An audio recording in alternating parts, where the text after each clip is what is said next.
चलिए आगे से स्टार्ट करते हैं। मैं रिवीजन ही नहीं करा रहा आपका, आप लोगों को जरूरत ही नहीं है उस चीज की। आप लोगों को एक वो चाहिए जो बस टीचर जो पढ़ा के निकल जाए बस।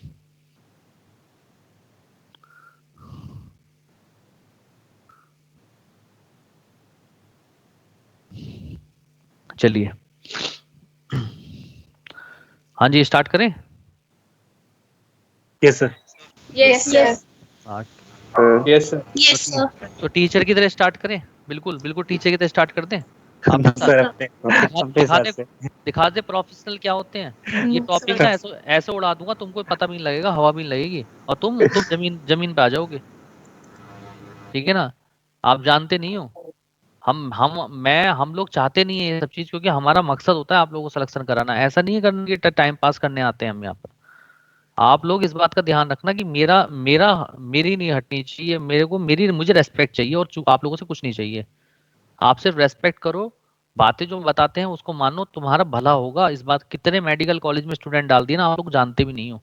जितने आप क्लास में बैठे नहीं हो ना, इससे ज्यादा स्टूडेंट तो कॉलेज में बैठे हुए हैं, हर कॉलेज के अंदर।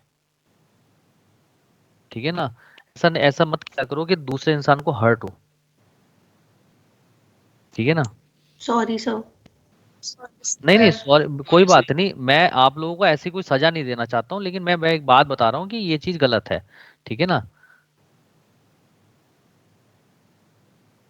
आप लोग ये मान के चलो, मैं आप लोगों को बताता हूँ। मेरे पास शॉर्ट हमें 2 महीने की 2 शॉर्ट लीव मिलती है, मेरे पास एक भी शॉर्ट लीव नहीं है। आप समझ रहे हो। और आज मैं लेट हो गया पंच लगाने में, तो मेरा आधा दिन का पैसा कट रहा है, और मेरा आधा दिन का पैसा बहुत होता है। ठीक है ना। मैं पूरे दिन का काम करूंगा आप लोगों के लिए, फुल डे वर्क करूंगा, और हाफ डे का पैसा लूंगा आज मैं। समझ रहे हो, और ये सच है। किसके लिए, आपके लिए। जेब से पैसा कटवाया है मैंने, और इतना पैसा कटवाया है ना कि बता नहीं सकता मैं आपको। ठीक है ना। आप किसी के सेक्रीफाइस को समझोगे नहीं ना, क्योंकि इंसान सिर्फ अपने बारे में सोचता है, कोई नहीं। चलिए physical and chemical events of fertilisation की अगर हम बात करते हैं, तो जब स्पर्म रिलीज होते हैं, तो स्पर्म जो होते हैं डायरेक्शन लेस होते हैं। तो सबसे पहले स्पर्म्स को पता कैसे लगेगा कि ओवम की तरफ जाना है, तो ओवम के जो एग होता है, एग के आगे की तरफ रिसेप्टिव कोन बन जाती है, और वो रिसेप्टिव कोन जो होती है केमिकल्स रिलीज करती हैं। उन केमिकल्स का नाम है एंड्रोगेमोन्स और गैमोगेमोन्स। एंड्रोगेमोन्स और गैमोगेमोन्स जो होते हैं ये रिलीज होते हैं, ठीक है, रिसेप्टिव कोन से। जिसको स्पर्म क्या करते हैं, डिटेक्ट कर लेते हैं। कैसे डिटेक्ट कर लेते हैं, क्योंकि स्पर्म में जो आगे की तरफ एक्रोसोम होता है, एक्रोसोम के ऊपर होते हैं कीमो रिसेप्टर्स, और वो कीमो रिसेप्टर्स इस केमिकल को क्या करते हैं, रिसीव करते हैं, जिसकी वजह से स्पर्म जो है मूव करना शुरू कर देते हैं जिस फैलोपियन ट्यूब में ओवम रिलीज हुआ है। ठीक है, एग की तरफ। ठीक है। तो यस। सबसे पहला इवेंट होता है sperms moves towards the receptive cone of ovum by chemotactic movement. Chemotactic movement इसलिए कहा, कीमो मतलब केमिकल, और टैक्टिक का मतलब होल स्पर्म मूव करता है। ठीक है। अगर बॉडी का कोई एक पार्ट मूव करता है तो ट्रॉपिक मूवमेंट बोलते हैं, जो कि प्लांट्स में होता है। तो यहाँ पे कीमोटैक्टिक मूवमेंट होगा। ठीक है। इसके बाद जो है स्पर्म्स हैं वो रिसेप्टिव कोन के पास पहुंच जाएंगे। अब क्या होगा, जो स्पर्म सबसे पहले स्पर्म को स्ट्राइक ओवम को स्ट्राइक करेगा, वो ही इस ओवम को फर्टिलाइज करेगा। बाकी जो स्पर्म है वो क्या हो जाएंगे, डीजनरेट हो जाएंगे डब्ल्यूबीसी सेल्स के थ्रू। This process is called chance of fertilisation. क्या कहते हैं इसको, chance of chance of fertilisation. हाँ। अब सेकेंड इवेंट क्या होता है बेटा, fertilizin and anti fertilizin reaction. Fertilizin और एंटी फर्टिलाइजीन रिएक्शन जो है ये इंट्रा स्पेसिफिक रिएक्शन है। इंट्रा स्पेसिफिक का मतलब ये है कि ये देखा जाता है कि जो स्पर्म आया है वो सेम स्पेसीज का है या डिफरेंट स्पेसीज का है। अगर डिफरेंट स्पेसीज का होगा तो वो स्पर्म जो है यहाँ पे रिएक्शन नहीं बना पाएगा, फर्टिलाइजीन एंटी फर्टिलाइजीन कॉम्प्लेक्स नहीं बना पाएगा। ठीक है। और अगर सेम स्पेसीज का है तो वो यहाँ पे फर्टिलाइजीन और एंटी फर्टिलाइजीन कॉम्प्लेक्स बना लेगा। कैसे बनाएगा, तो क्या होगा, जो स्पर्म का एक्रोसोम है वो एंटी फर्टिलाइजीन रिलीज करेगा केमिकल, और रिसेप्टिव जो कौन है ओवम की वो फर्टिलाइजीन रिलीज करेगा। अगर ये सेम स्पीसीज के हैं तो एंटी फर्टिलाइजीन और फर्टिलाइजीन इस तरीके से आपस में जुड़ जाएंगे, जैसे लॉक एंड की हाइपोथेसिस बताई थी मैंने। ठीक है। वो आपस में एक दूसरे से अटैच हो जाएंगे और बना देंगे फर्टिलाइजीन एंटी फर्टिलाइजीन कॉम्प्लेक्स। अगर ये कॉम्प्लेक्स बन गया, इसका मतलब ये सेम स्पेसीज का स्पर्म है, यानी कि इंटर स्पेसिफिक रिएक्शन है, जिसकी वजह से ये स्पर्म जो है ओवम के ऊपर इस कॉम्प्लेक्स की वजह से क्या कर जाएगा, स्टेबलाइज कर जाएगा। यानी कि it helps to stabilise sperm over the receptive cone of ovum. Clear है सबको। Yes sir. Yes, इसके बाद थर्ड रिएक्शन आएगी एक्रोसोमल रिएक्शन। एक्रोसोमल रिएक्शन में क्या होता है, जो स्पर्म का जो एक्रोसोम होता है वो स्पर्म लाइसिन एंजाइम रिलीज करता है। स्पर्म लाइसिन जो है बेटा, ये एक कंबाइंड एंजाइम फॉर्म है जिसके अंदर 3 एंजाइम होते हैं। एक होता है हाइलोरुनिडेज, एक होता है कोरोना पेनिट्रेटिंग एंजाइम, और थर्ड होता है जोनालाइसिन जिसको हम बोलते हैं एक्रोसिन। एक्रोसिन भी कहते हैं इसको, ठीक है। तो क्या हुआ था, मैंने आप लोगों को याद करो बताया था कि जब फैलोपियन ट्यूब में ओवम रिलीज होता है तो जो ओवम होता है उसके बाहर की तरफ 3 लेयर लगी रहती हैं। पहली layer zona pellucida, second corona radiata, और थर्ड सम ग्रेनुलोज टिश्यू लगे रहते हैं। बताया था नहीं बताया था? तो हाइलोरुनिडेज क्या करेगा, ये क्या करेगा, जो ग्रेनुलोज टिश्यू लेयर है उसको क्या कर देगा, डिसॉल्व कर देगा। कोरोना पेनिट्रेटिंग एंजाइम जो है ये कोरोना रेडिएटर लेयर को डिसॉल्व कर देगा, और जोना लाइसिन या एक्रोसिन जो होगा ये जोना पेलिसिडा को क्या कर देगा, डिसॉल्व कर देगा, जिसकी वजह से अब जो स्पर्म है वो ओवम के अंदर क्या कर जाएगा, एंटर कर जाएगा। ठीक है, बात समझ में आई? yes, sir. हाँ। अब एक स्पर्म, अब आप जानते हो एक ओवम को एक ही स्पर्म फर्टिलाइज कर सकता है, तो बाकी जो स्पर्म पहुंचेंगे वो उनके पास भी तो एक्रोस स्पर्म लाइसिन एंजाइम है, वो भी तो डिसॉल्व कर सकते हैं। तो उनको रोकने के लिए अब स्टार्ट होगी कॉर्टिकल रिएक्शन। कॉर्टिकल रिएक्शन इसलिए होती है क्योंकि ये पॉलीस्पर्मी को रोकती है, यानी कि एक ओवम के अंदर एक से ज्यादा स्पर्म एंटर ना कर जाए, उसको रोकने के लिए कॉर्टिकल रिएक्शन होती है। कॉर्टिकल रिएक्शन में 2 प्रोसेस होती है, एक होती है फास्ट ब्लॉक, एक होता है स्लो ब्लॉक। फास्ट ब्लॉक में क्या होता है, हाँ फास्ट ब्लॉक में क्या होता है, जैसे ही स्पर्म जो सबसे पहले पहुंचेगा स्पर्म, जैसे ही वो ओवम के साथ जाके स्ट्राइक करेगा, तो ओवम के साथ स्ट्राइक करते ही ओवम के सरफेस के ऊपर सोडियम चैनल्स ओपन हो जाएंगे और बाहर से सोडियम आयन अंदर आ जाएंगे, जिसकी वजह से अंदर पॉजिटिव और बाहर की तरफ एक नेगेटिव चार्ज डेवलप हो जाएगा, यानी कि एक्शन पोटेंशियल डेवलप हो जाएगा, डीपोलराइजेशन हो जाएगा, और जिसकी वजह से क्या होगा, सेकंड मियोटिक डिवीजन कंप्लीट हो जाएगा, और सेकेंडरी oocyte जो है वो कन्वर्ट हो जाएगा ओवम में और सेकंड पोलर बॉडी में। बात समझ में आई नहीं आई? Yes, sir. ठीक है। जो ह्यूमन के केस में जो फर्स्ट पोलर बॉडी और सेकंड पोलर बॉडी है वो डिजनरेट हो जाती है, और सेकेंडरी oocyte जो होता है वो स्पर्म के साथ क्या करता है, फर्टिलाइज करता है। ठीक है, तो देखिए, तो पहला फास्ट ब्लॉक में क्या हुआ, due to strike of sperm to ovum sodium channel open so depolarization occur, यानी कि ओवम के अंदर डीपोलराइजेशन हो गया। अब क्या हुआ बेटा, अब इसके बाद होगा स्लो ब्लॉक। स्लो ब्लॉक में क्या होता है कि अब सरफेस के ऊपर, अब देखो, अब सरफेस के ऊपर जो कैल्शियम चैनल है वो ओपन हो जाएंगे, जिसकी वजह से बाहर से कैल्शियम आयन आएगा, और अंदर कॉर्टिकल ग्रेन्यूल्स ये आपको दिखाई दे रहे होंगे, कॉर्टिकल ग्रेन्यूल्स, ये कॉर्टिकल ग्रेन्यूल्स होते हैं जोना पेलिसिडा लेयर के नीचे। किसके नीचे होते हैं, जोना पेल्यूसिडा के नीचे। हाँ, ये जो अंदर की सबसे लेयर है जो दिखाई दे रही है आपको, ये है जोना पेलिसिडा लेयर। ठीक है, इसके नीचे होते हैं। तो जैसे ही डीपोलराइजेशन होगा ओवम में, अब कैल्शियम जो आयंस हैं वो बाहर से अंदर की तरफ कॉर्टिकल ग्रेन्यूल्स के अंदर फिल्ड हो जाएंगे, जिसकी वजह से भरने की वजह से कॉर्टिकल ग्रेन्यूल्स क्या हो जाएंगे, बस्ट हो जाएंगे, और जैसे ही कॉर्टिकल ग्रेन्यूल्स बस्ट होंगे वो जोना पेलिसिडा के साथ मिलकर एक लेयर बना लेंगे, जिस लेयर को आप नाम दोगे फर्टिलाइजेशन मेम्ब्रेन, और इस प्रोसेस को नाम दोगे आप स्लो ब्लॉक। ठीक है, अब ये फर्टिलाइजेशन मेम्ब्रेन बन गई, तो बाकी जो स्पर्म यहाँ पे चिपक गए थे वो स्पर्म लाइसिन की वजह से तीनों लेयर को तो डिसॉल्व कर सकते हैं, लेकिन इस फर्टिलाइजेशन मेम्ब्रेन को डिसॉल्व करने वाले एंजाइम उनके पास नहीं है, जिसकी वजह से बाकी सारे स्पर्म एंटर नहीं कर पाएंगे, सिर्फ एक ही ओवम जो पहले स्ट्राइक कर रहा था वही एंटर करेगा, और इस तरीके से जो एक से ज्यादा जो स्पर्म है यानी कि पॉलीस्पर्मी है वो क्या हो जाएगी, रुक जाएगी, यानी कि चेक पॉलीस्पर्मी। क्लियर है? Yes Yes, sir. sir. हाँ, इसके बाद अब जो स्पर्म एंटर किया था अब होगा स्पर्म पाथ। स्पर्म पाथ में 3 पाथ होते हैं, एक होता है पेनिट्रेशन पाथ, एक होता है फर्टिलाइजेशन पाथ, एक होता है कोपुलेटरी पाथ।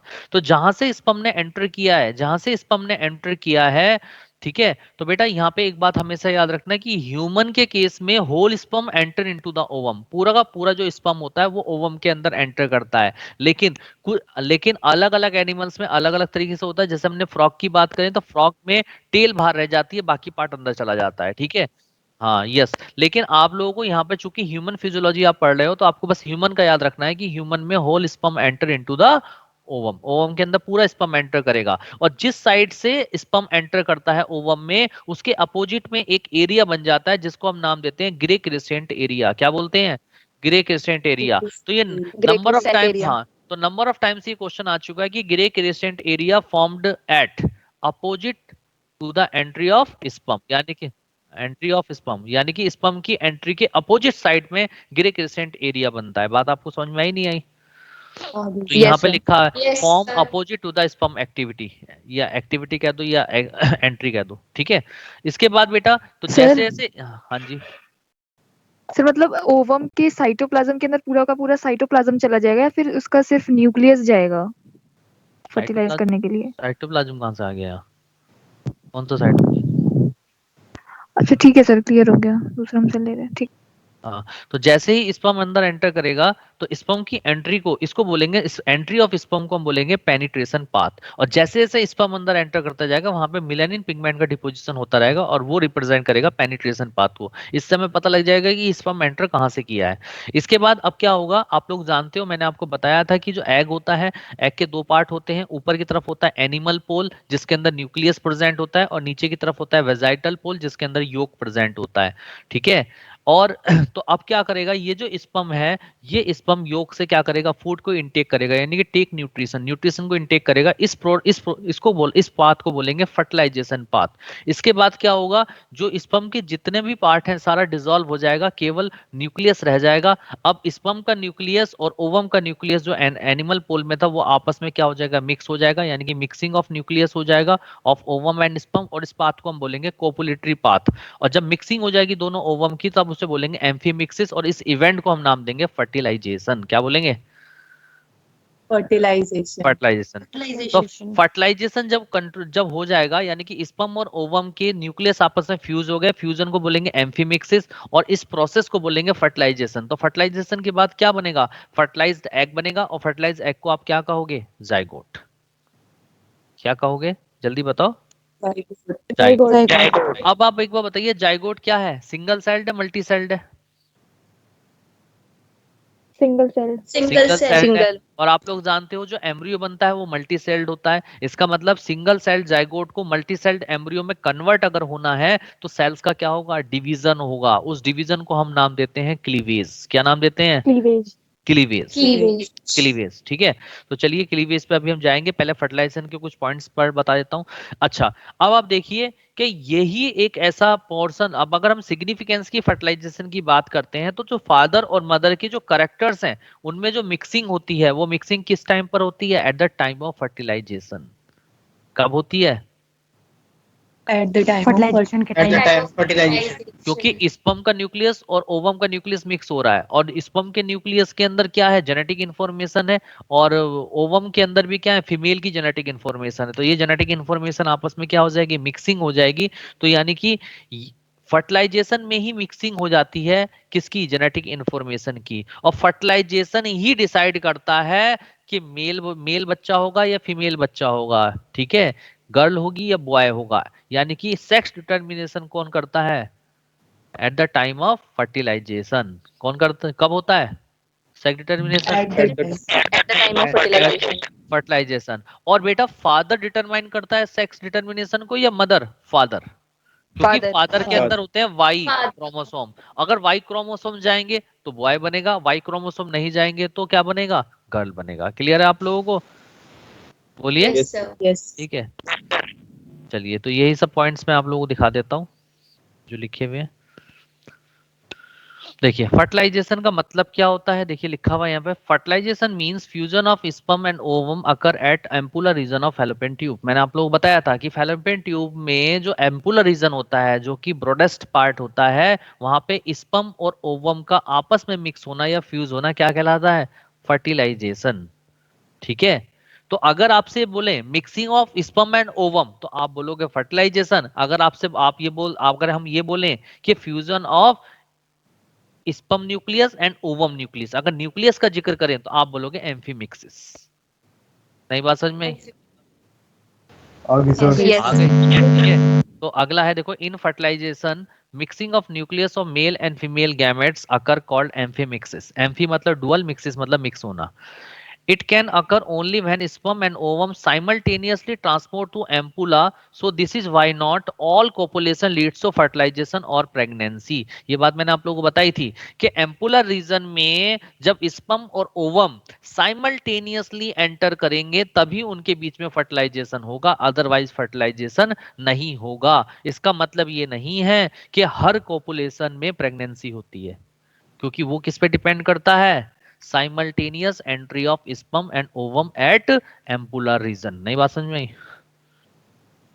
आगे सर। आ गई? Yes. ठीक है, अगला Yes, है sir. During copulation semen is released by the penis into the vagina of female is called insemination. चलिए, अच्छा, अगर आपसे ये कहा जाए कि स्पर्म कितने टाइम तक जिंदा रहता है मेल जेनाइटल डक्ट के अंदर, तो मेल जेनाइटल डक्ट में वो मैनी वीक्स तक जिंदा रह जाता है, जिंदा रह सकता है। लेकिन अगर एक बार स्पर्म इजैकुलेशन में रिलीज हो गया, यानी कि मेल जेनाइटल डक्ट से बाहर आ गया, तब वो 48 से 72 आवर्स तक ही जिंदा रह सकता है। कितने टाइम तक जिंदा रह सकता है? 48 to 72 hour. आवर्स। तो देखो लिखा है a human sperm can leave for many weeks in male genital duct.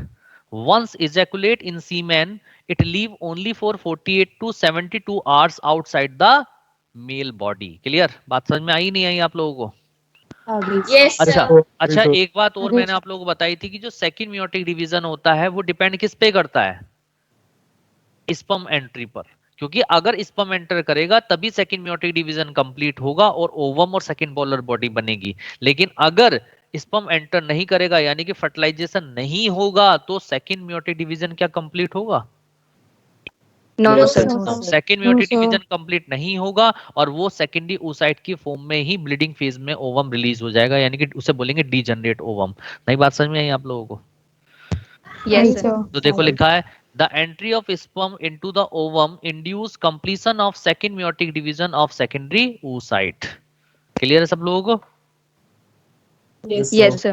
अब मैंने आप लोगों को बताया भी था कि जब ओवम रिलीज होता है, जब ओवम 14th डे पे रिलीज होता है, तब उसमें स्टार्ट हो जाता है सेकंड मियोटिक डिवीजन। लेकिन जैसे ही सेकंड मियोटिक डिवीजन स्टार्ट होता है, वो मेटाफेज 2 स्टेज में क्या हो जाता है? अरेस्ट हो जाता है। बताया था? Yes, sir. और वो Yes, sir. मेटाफेज 2 में जो अरेस्ट होता है, अब वो डिपेंड करता है स्पर्म की एंट्री पर। अगर स्पर्म ने स्ट्राइक कर दिया, यानी कि एंटर कर दिया, तो मेटाफेज तो क्या होगा, जो एमपीएफ है, यानी कि मेटाफेज प्रमोटिंग फैक्टर जो होता है वो ब्रेक हो जाता है और APC anaphase promoting complex turn on हो जाता है और सेकंड मियोटिक डिवीजन कंप्लीट हो जाता है और सेकेंडरी oocyte कन्वर्ट हो जाता है ओवम में और सेकंड पोलर बॉडी में। बात समझ में आई नहीं आई? Yes, sir. Yes. Yes, sir. लेकिन अगर स्पर्म ने ओवम के साथ स्ट्राइक नहीं किया, तो क्या सेकंड मियोटिक डिवीजन कंप्लीट होगा? No. No, No. sir. और वो सेकेंडरी oocyte की फॉर्म में ही कहा रिलीज हो जाएगा? ब्लीडिंग फेज में। नई बात समझ में आई? ठीक है, तो वही चीज यहाँ पे Yes, sir. लिखी है। देखो बिल्कुल एक एक पॉइंट लिखे हुए हैं, क्वेश्चन कोई नहीं रुकेगा आपका। Entry of sperm causes breakdown of MPF. MPF मतलब metaphase promoting factor and turn on APC, यानी कि anaphase promoting complex. This result in completion of second meiotic division, जिसकी वजह से सेकंड मियोटिक डिवीजन क्या हो जाता है? कंप्लीट हो जाता है। और जब सेकंड मियोटिक डिवीजन कंप्लीट होगा तो क्या होगा? देखो लिखा हुआ है second meiotic division is also unequal and result in the formation of second polar body and haploid ovum, जिसको हम बोलते हैं ootyte भी बोल सकते हैं, उसको oospore भी कह सकते हैं। क्लियर? ओवम भी कह सकते हैं। क्लियर? Yes. Sir. हाँ, अगला है Sir, soon the zona haploid। pellucida.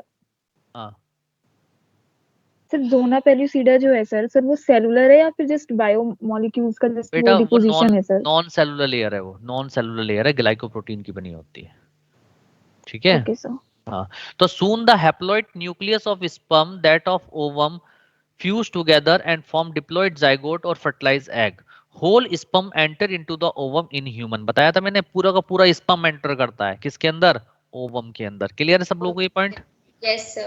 ठीक है। Yes, अच्छा, sir. अब एक छोटा सा पॉइंट मैं और आप लोगों की उसमें नॉलेज में बता रहा हूं कि जब स्पर्म रिलीज होके पेनिस से वेजाइना के अंदर जाते हैं उस समय स्पर्म जो है डायरेक्शन लेस तो होते ही होते हैं, साथ में स्पर्म के पास वो पावर नहीं होती कि वो ओवम को फर्टिलाइज करें। यानी ठीक है, तो ओवम को फर्टिलाइज करने की जो पावर होती है स्पर्म में, उस पावर को कहा जाता है कैपेसिटेशन पावर। कौन सी पावर कहा जाता है?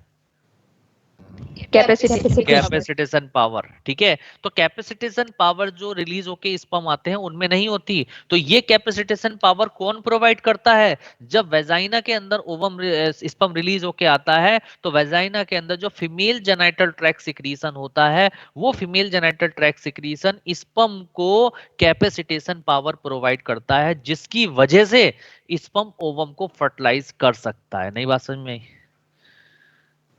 हाय सर। Yes, sir. बात समझ में आ रही है? यही Yes. वजह है कि जब हम लोग आईवीएफ करते हैं, इन विट्रो फर्टिलाइजेशन करते हैं, तो जब हम फीमेल बॉडी से ओवम को निकालते हैं और मेल बॉडी से स्पर्म को निकालते हैं, तो स्पर्म और ओवम को हम एक साथ फर्टिलाइज नहीं करा सकते, क्योंकि वहां पर हमें आर्टिफिशियल टेक्निक का यूज करना पड़ेगा स्पर्म और ओवम को फर्टिलाइज करने के लिए। यानी कि क्योंकि स्पर्म के पास कैपेसिटेशन पावर नहीं है तो वो एंटर नहीं कर पाएगा, इसीलिए हम वहां पे करते हैं इक्सी, ICSI, इक्सी बोलते हैं, इंट्रासाइटोप्लाज्मिक स्पर्म इंजेक्शन। हम स्पर्म को इस इंजेक्शन के अंदर लेते हैं, ओवम के अंदर डायरेक्टली इंजेक्ट कर देते हैं।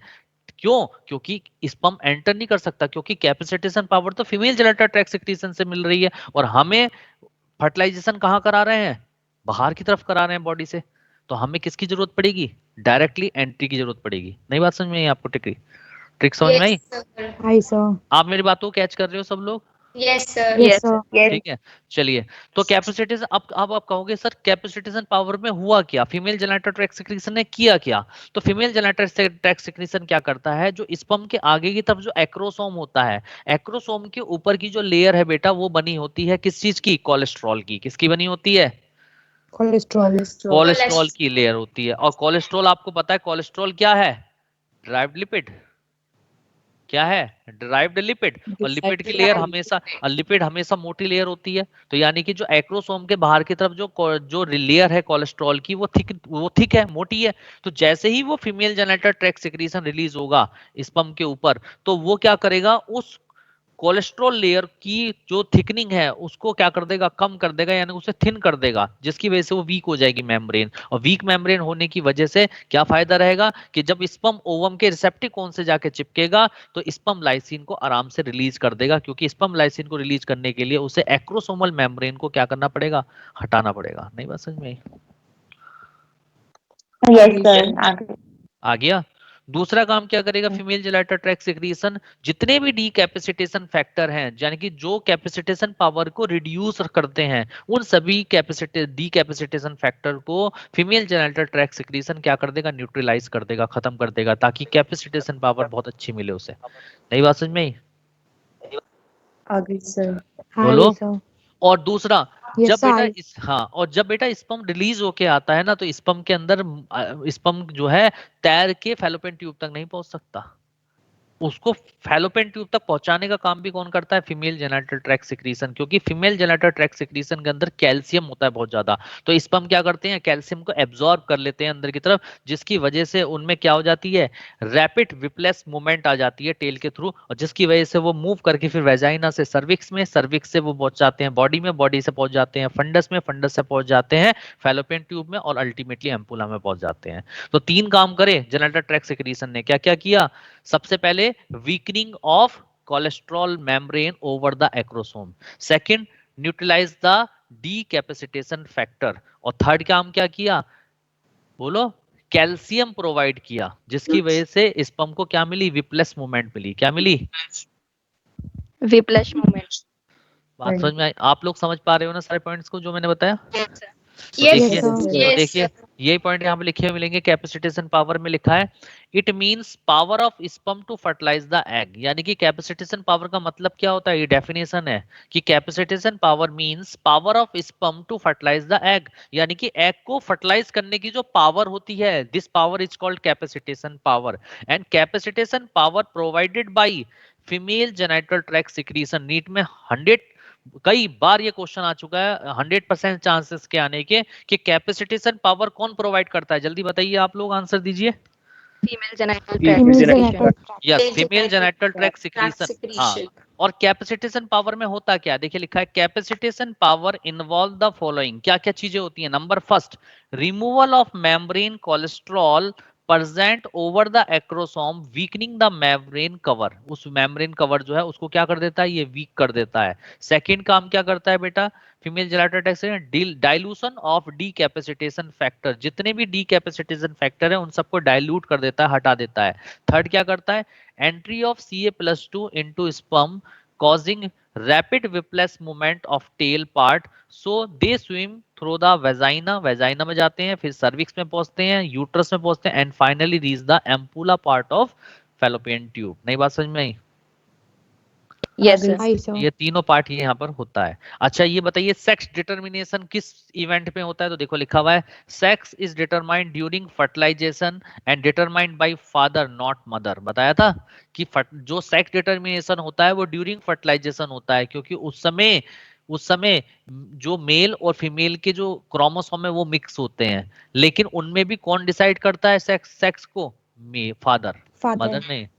क्लियर है? Yes, sir. Yes, sir. ठीक है। Yes sir. चलिए ये सब मैंने आपको बता दिया। तो बेटा सिग्निफिकेंस ऑफ फर्टिलाइजेशन क्या रहा, क्या महत्व है फर्टिलाइजेशन का? It helps in mixing of mother and father characters and maintain diploid form. पहली बात तो बेटा जो मदर और फादर के जो क्रोमोसोम्स हैं या जो ठीक है उनको आपस में करेक्टर्स को मिक्स करने का काम फर्टिलाइजेशन में होता है। और दूसरा बेटा एक बात बताओ, जो स्पर्म था वो भी हैप्लॉइड था, ओवम था वो भी हैप्लॉइड था, और हमारी बॉडी कैसी है, डिप्लॉइड सेल से बनी हुई। तो ये हैप्लॉइड और हैप्लॉइड आपस में मिक्स होकर एक डिप्लॉइड जाइगोट बनाते हैं, डिप्लॉइड फॉर्म में जाइगोट बनाते हैं जो सिंगल सेल्ड होता है। अरे बात समझ में आई? बोलो। Yes. तो डिप्लॉइड फॉर्म को मेंटेन करने का काम कौन कर रहा है, फर्टिलाइजेशन। कौन कर रहा है? Fertilization. बताइए। तो आप क्या, हाँ तो क्या आपको ये पता लगा जाइगोट बना किस तरीके से, आपको अब क्लियर हो गया अच्छे से? Yes, sir. ठीक है। अब इससे Yes. आगे आगे की कहानी कैसे होगी अब वो देखनी है आप लोगों को। ठीक है, तो चलिए स्टार्ट करते हैं आगे की कहानी। यहाँ तक किसी को कुछ पूछना है, कोई डाउट किसी को हो तो आप मुझसे पूछ सकते हो। ये सब कुछ क्लियर है? सर हाँ जी बोलो बेटा। सर मेनोपॉज के वक्त सर फीमेल बॉडी में क्या क्या चेंजेस होते हैं सर? बेटा वो बाद में पढ़ेंगे ना, एक बार लास्ट वो में एक्सप्लेन पढ़ेंगे, कर दो। वो लास्ट में पढ़ेंगे ना बेटा। अभी वो चीज यहाँ कैसे आ गई, ओके सर। वो तो हर चीज step two okay sir, step. क्योंकि उसमें ना मुझे डाउट है कि हॉर्मोन्स कौन सा हार्मोन ज्यादा होता है कौन सा कम होता है, वो उसमें डाउट है सर, क्वेश्चंस उसके गलत हो रहे हैं मेरे। तुम्हारे कोई क्वेश्चन गलत नहीं होगा बेटा, जब पढ़ा दूंगा ना सब तो सारे क्वेश्चन सही होंगे, आप चिंता ना ओके करो। सर। ठीक है ना? हाँ आपको सर कोई इस क्वेश्चन? चैप्टर के बाद प्लीज एक डाउट क्लास रख लेना इस चैप्टर के स्पेसिफिकली। हाँ रख लेंगे, कोई बात नहीं, रख लेंगे, क्या हो गया। ठीक है सर। हाँ, उसमें रिक्वेस्ट करने की जरूरत ही नहीं बेटा, रख लेंगे, क्या बात है। अगर तुम्हें उससे फायदा होता है तो रख लेंगे क्लास। Yes sir.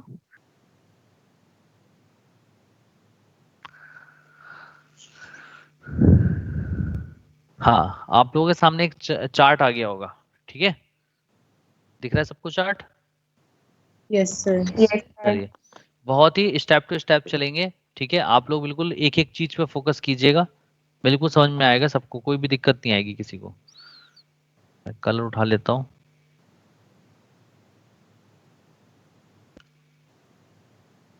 हाँ देखिए आप लोगों को सबसे पहले जाइगोट बना, किस तरीके से बना जाइगोट ये समझ में आया? मैं येलो करता जा रहा हूँ। ठीक है, अब आप मुझे बताइए, अब हम आंसर देंगे, जाइगोट डिप्लॉइड है हैप्लॉइड है? डिप्लॉयड। Haploid. देखिए अभी बच्चे ने हैप्लॉइड बोला, कैसी बात करते हो बेटा, जब स्पर्म और ओवम मिक्स हो जाएंगे तो डिप्लॉइड नहीं हो जाएगा? तो जाइगोट यस।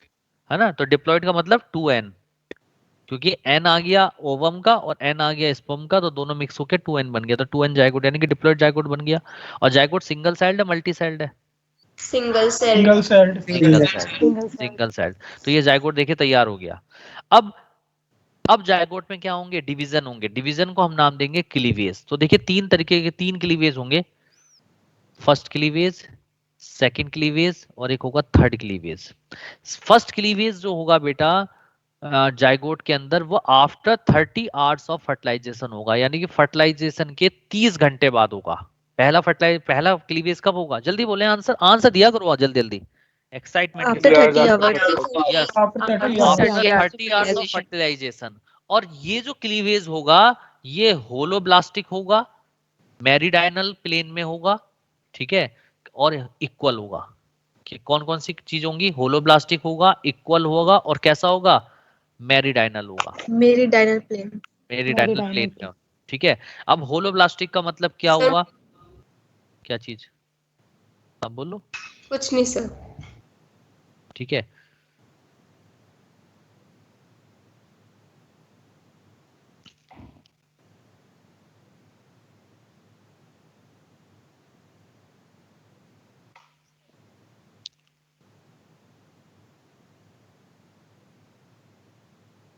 हाँ। तो बेटा सबसे पहले हम बात कर रहे हैं किसकी? कि फर्स्ट क्लीवेज होगा। तो Holoblast. हाँ, तो फर्स्ट क्लीवेज कैसा होगा बेटा? Holoblast. एक मिनट, जरा मैं कलर अच्छा से ले लूं। हाँ, जो फर्स्ट क्लीवेज होगा वो कैसा होगा? Holoblastic. Holoblastic meridional plane equal. हाँ, होलोब्लास्टिक होगा, इक्वल होगा, और Meridional plane. मेरिडाइनल प्लेन में होगा। तो देखो होलोब्लास्टिक का मतलब क्या हुआ? होलोब्लास्टिक का मतलब है जैसे आपने कोई सेब लिया, सेब को दो पीसेस में डिवाइड कर दिया इक्वली। यानी कि देखिए, ऊपर की तरफ एनिमल पोल होगा और नीचे की तरफ क्या होगा? वेजाइटल पोल होगा, ठीक है। और ये इसकी लाइन है, हॉरिजॉन्टल लाइन, ठीक है। तो एनिमल पोल से डिवीजन होगा वेजाइनल पोल की तरफ, पूरा का पूरा, यानी कि दो पार्ट्स में सेब डिवाइड हो गया। नई बात समझ में आई? इस तरीके से। अरे बोलो। Yes, sir. ठीक है, तो इसे बोलेंगे होलोब्लास्टिक क्लीवेज। कैसा क्लीवेज है ये? होलोब्लास्टिक। Holoblast. Holoblastic और cleavage. बिल्कुल सेंटर से हुआ है, यानी कि दोनों पीसेस इक्वल हैं, तो यानी कि इसे बोलेंगे होलोब्लास्टिक इक्वल क्लीवेज। नई बात समझ में आई? Yes sir. Yes, sir. हाँ। और मेरिडाइनल का मतलब क्या हुआ? मेरिडाइनल का मतलब हुआ बिल्कुल सेंटर से डिवीजन हुआ। किससे डिवीजन हुआ? Center से. Center. सेंटर से डिवाइड हुआ। क्लियर है आप लोगों को? बोलो हाँ या ना। Yes sir. Yes हाँ। sir. इस तो ये जो फर्स्ट क्लीवेज हुआ ये फर्टिलाइजेशन के कितने टाइम बाद हुआ? आंसर देते जाओ। 30 30 hours hours. fertilization. 30 hours. 30 hours, ठीक है। इसके बाद जो सेकंड क्लीवेज होगा, जो सेकंड क्लीवेज होगा वो कब होगा? सेकंड क्लीवेज कब होगा? 60 आवर्स ऑफ फर्टिलाइजेशन। कब होगा बेटा? बोलते जाओ। 60 hours. 60 hours of fertilization. 60 hours of fertilisation. और ये भी कैसा होगा? ये भी होलोब्लास्टिक होगा, इक्वल होगा, मेरिडिनियल होगा, मेरिडाइनल होगा, मेरिडाइनल प्लेन में होगा, बट 90 डिग्री, यानी कि परपेंडिकुलर टू फर्स्ट क्लीवेज। नई बात समझ में आई? Yes sir. ठीक है। इसका मतलब जैसे ये फर्स्ट क्लीवेज हमारा इस तरीके से हुआ था, तो जो सेकंड क्लीवेज होगा वो हमारा 90 डिग्री पे इस तरीके से होगा। तो यानी कि ये भी होलोब्लास्टिक हुआ, यानी कि कंप्लीटली डिवाइड हुआ, ठीक है। इक्वल यानी कि इक्वल हुआ, और मेरिडिनियल यानी कि सेंटर से पास हुआ, लेकिन कब कैसा हुआ? 90 डिग्री पे हुआ। अरे नई बात समझ में आई? Yes, sir. तो Yes, sir. इसमें हाँ, तो फर्स्ट क्लीवेज में देखो दो सेल्स बन रही थी, तो इन्हें बोलेंगे टू ब्लास्टोमर सेल्स। क्या बोलेंगे? Two blastomer cells. Two blastomer cells. Cells, या टू ब्लास्टोमर्स भी कह सकते हैं। आप समझ रहे हो बात को? Yes. और Yes, यहाँ sir. पे कितनी सेल्स बन गई? सेकंड क्लीवेज में कितनी सेल्स? 4. बोलो। हाँ, यस, ये हो गई Four. 4 blastomere sales. आप समझ रहे हो इस बात को? और जो Yes, sir. थर्ड क्लीवेज होगा, थर्ड क्लीवेज कब होता है? After 30 days of fertilisation. कब होता है? After 30 days.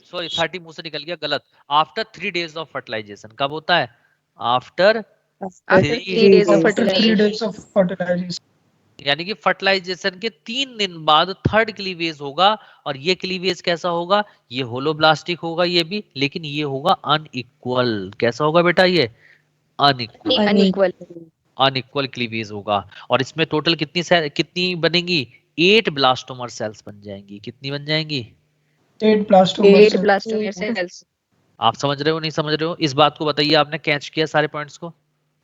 Yes, sir. Yes, Yes, sir. sir. Yes, तो यानी कि Yes, फर्स्ट sir. क्लीवेज हो गया, सेकंड क्लीवेज हो गया, थर्ड क्लीवेज हो गया। और थर्ड क्लीवेज कैसा है? होलोब्लास्टिक अनइक्वल क्लीवेज है। तो इस तरीके से आपकी कौन सी स्टेज बन जाएगी? मोरुला स्टेज बन जाएगी। कौन सी स्टेज बन जाएगी? जल्दी बताइए। Modular Modular stage. Morula stage. तो मोरुला स्टेज किस तरीके से है? मोरुला सॉलिड सॉलिड फॉर्म में होती है। मलबेरी शेप, जैसे मलबेरी होती है, मलबेरी क्या होती है? शहतूत। शहतूत जिस तरीके से गुच्छे में दिखाई देती है, इस तरीके से दिखाई देती है, यानी कि मलबेरी शेप्ड होती है। और इसमें सेल्स कितनी होती हैं? 8 टू 16 सेल्ड हो सकती हैं।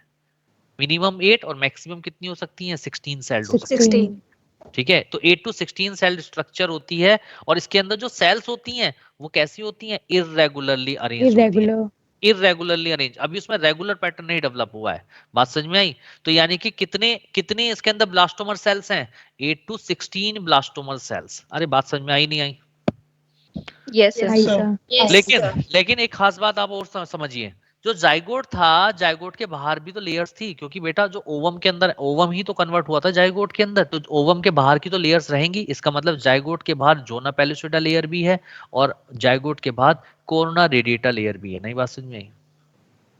Yes, sir. Yes, Yes, sir. sir. तो जो मोरुला स्टेज होगी, तो मोरुला स्टेज में भी जोना पेलिसोइडा लेयर भी होगी और इसके अंदर कोरोना रेडिएटा लेयर भी होगी। नहीं बात समझ में आई? बताइए, Yes, sir. यहाँ तक पॉइंट समझ में आया सबको? Yes, sir. Yes, Yeah. sir. Yes, sir. अब क्या होता है? अब मेरी बात को समझिएगा। अब क्या होता है? चूंकि यहाँ पे जो सेल्स हैं मोरुला स्टेज में वो इरेगुलर हैं। अब इसे एक रेगुलर पैटर्न में जाना है, तो उस प्रोसेस को बोलेंगे ब्लास्टुलेशन। क्या बोलेंगे उस प्रोसेस को? Blastulation. Blastulation. Blastulation. Blastulation. और ब्लास्टुलेशन के साथ क्लीवेज तो चलेगा ही चलेगा, डिवीजन तो होता ही रहेगा कंटिन्यूअसली। बात समझ में आई? अब ब्लास्टुलेशन में होगा क्या? तो बेटा ब्लास्टुलेशन जो होता है मोरुला स्टेज से ही स्टार्ट हो जाता है। तो मोरुला स्टेज में ही ब्लास्टुलेशन स्टार्ट हो जाता है, लेकिन कंप्लीट ब्लास्टोसिस स्टेज में होता है। नई बात समझ में आई? Yes, sir. ठीक है, तो ब्लास्टुलेशन में क्या होगा? सम सेल्स अरेंज्ड एट पेरिफेरी, कुछ सेल्स तो पेरिफेरी पे चली जाएंगी, उनको कहा जाएगा ट्रोफोब्लास्ट लेयर। क्या कहेंगे उनको? Trophoblast layer. Trophoblast layer. यानी कि सम सेल्स अरेंज्ड एट पेरिफेरी, उनको हम बोलेंगे ट्रोफोब्लास्ट लेयर। और ट्रोफोब्लास्ट लेयर कहां प्रेजेंट होंगे? देखिए लिखा हुआ है एट पेरिफेरी। ठीक है, और ये ट्रोफोब्लास्ट लेयर आगे चल के दो चीजें बनाएगा। एक बनाएगा एक्स्ट्रा एम्ब्रियोनिक मेम्ब्रेन और एक बनाएगा प्लेसेंटा। क्या क्या बनाएगा? Extra embryonic embryonic membrane. membrane और Layer placenta. placenta. Placenta. Extra embryonic membrane आपको मैंने 4 बताई थी, कोरियोन, एमनियोन, एलेंटॉइस और योक्सैक। ये सारी चीजें बनाएगा ट्रोफोब्लास्ट लेयर और साथ में प्लेसेंटा बनाएगा। क्लियर है? आप लोगों को समझ में आ रहा है? तो some cells arranged at periphery, उनको हमने नाम दिया trophoblast cells. And some cells arranged in mass, एक ग्रुप में इकट्ठी हो गई मास, उनको बोलते हैं इनर सेल मास। क्या बोलते हैं? Inner cell. Inner cell mass. mass. हाँ, इनर सेल मास बोलेंगे, या उनका दूसरा नाम होता है एम्ब्रियोनिक नोब। क्या बोलते हैं इनको? Embryonic. Embryonic knob. Knob, KNOB, embryonic knob. और ये जो इनर सेल मास है, ये आगे चल के जम लेयर्स बनाते हैं, यानी कि एक्टोडर्म, मेसोडर्म और एंडोडर्म बनाते हैं, जिनसे हमारी पूरी बॉडी और बॉडी के ऑर्गन्स बनते हैं, यानी कि एम्ब्रियो का डेवलपमेंट होता है। नई बात समझ में आई? Yes, sir. आई? यहाँ तक समझ में आई बात? Yes, sir. Yes, yes, sir. और ट्रोफोब्लास्ट लेयर और इनर सेल मास के बीच की जो कैविटी होगी, उसको हम नाम देंगे ब्लास्टोसिस्ट कैविटी। क्या नाम देंगे? Blastocyst cavity. Blastocyst cavity. हाँ, अब आप ये देखिए, जो ट्रोफोब्लास्ट लेयर है बाहर की तरफ, यहाँ पे देखिए इस जगह पे ये इनर सेल मास से कनेक्ट है। ये देखो ब्लू कर दिए मैंने, सेल्स करिए ब्लू, दिख रही है सबको? Yes, sir. ठीक है, ये हाँ, तो जो trophoblast cell inner cell mass के कांटेक्ट में होंगी, उन ट्रोफोब्लास्ट सेल्स को हम नाम देंगे एम्नियोजेनिक सेल, या उसका दूसरा नाम होगा सेल्स ऑफ रूबर। क्या बोलेंगे? Amniogenic Cells of Ruber cells. और amniotic Cells of Ruber. Cells of Rauber. Clear है यहाँ तक? यहाँ तक Sir. पॉइंट आपको? हाँ जी। सर एक बार प्लीज बता दो, ये जोना पेलिसिडा और कोरोना रेडिएटा मतलब ये ट्रोफोब्लास्ट में चेंज हो गए हैं? ट्रोफोब्लास्ट में चेंज हो गया? सर क्या हुआ फिर? ये जोना पेलिसिडा और कोरोना रेडिएटा कहाँ गए? ये तो अभी ब्लास्टोसिस्ट है, स्टेज ये में। तो अभी है, ये तो लेयर है बेटा। अच्छा अच्छा इतना ठीक है सर, इतना वो इत, यहाँ पे इतना इतना कंफ्यूज क्यों हो रही हो बच्चे? बच्चे दिमाग से नहीं सर, एक्चुअली हैं। इसमें दिख नहीं रहा ना। बेटा अपना जूम कर लो ना, आप अपने लैपटॉप पे जूम कर लो। नहीं कर पा रहे हो? क्लियर हो गया सर। नहीं नहीं हो गया सर। ये ब्लास्टोसिस्ट स्टेज में दिख नहीं रहा था ना वो कि जोना पेल्यूसिडर कोरोना रेडिएटर का।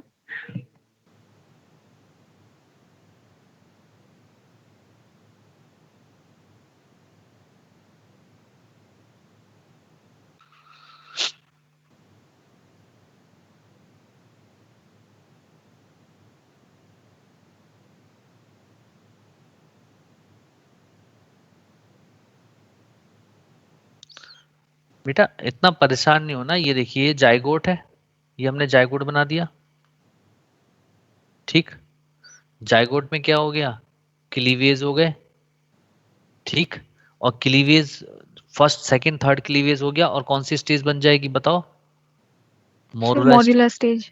तो मोरुला के अंदर जो है इस तरीके से 8 to 16 सेल इरेगुलरली अरेंज होंगी। यस बोलो। सर। अब यस मोरुला सर। में, अब मोरुला में क्या होगा? अब मोरुला में होगा ब्लास्टुलेशन। क्लीवेज तो होगा ही होगा, डिवीजन तो होगा, साथ में ब्लास्टुलेशन होगा, ठीक है। तो अभी जो जोना पहले जो जाइगोट था, जाइगोट के बाद दो लेयर थी, सब इसके बाहर होगी जोना पेलुसिडा, और जोना पेलुसिडा के बाहर कौन सी होगी? Corona radiator. Corona radiata. ये रही कोरोना रेडिएटा। तो सेम इसी तरीके से अभी यहाँ पर भी मोरुला स्टेज में भी जोना पेलुसिडा होगी, और बाहर की तरफ कौन सी होगी? Corona radiata. नहीं बात समझ में आई? आ गई सर। आ गई। अब जब क्लीवेज होगा और ब्लास्टुलेशन प्रोसेस होगी तो उसमें क्या होगा? सम सेल्स जो हैं, जो बीच में आपको जो सेल्स दिखाई दे रही हैं, कुछ सेल्स तो पेरिफेरी पे जाके अरेंज हो जाएंगे इस तरीके से। Yes sir. हाँ, इन सेल्स को आप क्या नाम दोगे? आंसर दो सब लोग। Trophoblast layer. ट्रोफोब्लास्ट। हाँ, ट्रोफोब्लास्ट लेयर। और आप लोग जानते हो ट्रोफोब्लास्ट लेयर फ्यूचर में जाके दो चीजें बनाएंगी, एक तो बनाएंगे एक्स्ट्रा एम्ब्रियोनिक मेम्ब्रेन, और दूसरा बनाएंगे प्लेसेंटा, प्लेसेंटा। ठीक है। एंड इसके बाद सम सेल्स अरेंज्ड इन मास, कुछ सेल्स जो है मास में इकट्ठी हो जाएंगी, ये मास में इकट्ठी होगी, इनको आप नाम दोगे inner cell mass. Inner cell inner mass. Cellular mass. Inner cellular नहीं बोलते, इनर सेल मास। ये इसका दूसरा नाम होता है एम्ब्रियोनिक नोब। एम्ब्रियोनिक नोब क्यों कहा? क्योंकि ये आगे चल के बनाएंगी जम लेयर्स, जो एक्टोडर्म, मेसोडर्म और एंडोडर्म है वो बनाएंगी, और जम लेयर से क्या बन जाएगा? एम्ब्रियो। नहीं बात समझ में आई? आ गई सर। और ट्रोफोब्लास्ट और इनर सेल के बीच में जो कैविटी है, this is called blastocyst cavity. क्या बोलेंगे इसे? Blastocyst cavity. Blastocyst cavity. और साथ में जो सेल्स जो है जो trophoblast cells inner cell mass के कांटेक्ट में रहेंगी, जैसे ये है जो कांटेक्ट में है, सेल्स ये है। ऑफ रूबर। यस, इनको बोलेंगे सेल्स ऑफ रूबर। क्या बोलेंगे इनको? Cells cells of Rauber. Rauber. ये इसका दूसरा नाम होता है एमनियोजेनिक सेल। Amniogenic cell. नई बात समझ में आई आप लोगों को? बोलो, बताओ। आ गई? तो इसका मतलब ये जो स्टेज बनी, अब इसको बोलेंगे हम ब्लास्टोसिस्ट स्टेज। कौन सी स्टेज है बेटा, सबसे बताओ? Blastocyst stage. हाँ। अच्छा, हमने यहाँ पे ब्लास्टुला स्टेज क्यों नहीं कहा इसको? क्योंकि बेटा मैमल्स के केस में ब्लास्टुला स्टेज को ब्लास्टोसिस्ट बोलते हैं, और बाकी मैमल को छोड़कर जितने भी वर्टिब्रेट्स हैं सब में ब्लास्टुला बोलते हैं। क्लियर है? तो चूंकि ह्यूमन मैमल्स में आते हैं तो इसलिए इस स्टेज को क्या बोलेंगे? Blastocyst stage. क्लियर है सबको? बोलो। Yes sir. ठीक है। हाँ। Yes sir. अब इससे अगले स्टेप में क्या होगा? अब अगले स्टेप में अब देखिए, अब चूंकि ब्लास्टोसिस्ट स्टेज है तो अब ब्लास्टोसिस्ट स्टेज क्या करेगी? धीरे धीरे ग्रो करेगी। धीरे धीरे क्या करेगी? ग्रो करेगी। अब मेरी बात आप सुनिएगा, छोटे छोटे पॉइंट्स को समझिएगा, तभी आपके दिमाग में वो चीजें आएंगी। देखो बेटा, जब मोरुला स्टेज में ये आता है तो मोरुला स्टेज के अंदर ये जो मोरुला स्टेज के बाद जब ब्लास्टुलेशन प्रोसेस चलती है तो ये जो कोरोना रेडिएटा लेयर है ये क्या हो जाती है? डीजनरेट हो जाती है। क्या हो जाती है? Degenerate. डीजेनरेट हो जाती है। तो इसका मतलब अब ब्लास्टोसिस्ट के बाहर केवल कौन सी लेयर रह जाएगी? Zona pellucida. Yes, zona pellucida layer रह जाएगी। ठीक है, अब आप लोग जानते हो कि जो ब्लास्टोसिस स्टेज है, अब जो इम्प्लांटेशन होता है वो किस किस स्टेज में होता है? यूट्रस के फंडस पार्ट में, ब्लास्टोसिस स्टेज में। किस स्टेज में होता है? Blastocyst stage. Blastocyst stage. अब आप ये समझिए, जैसे ये फीमेल हिपोटिस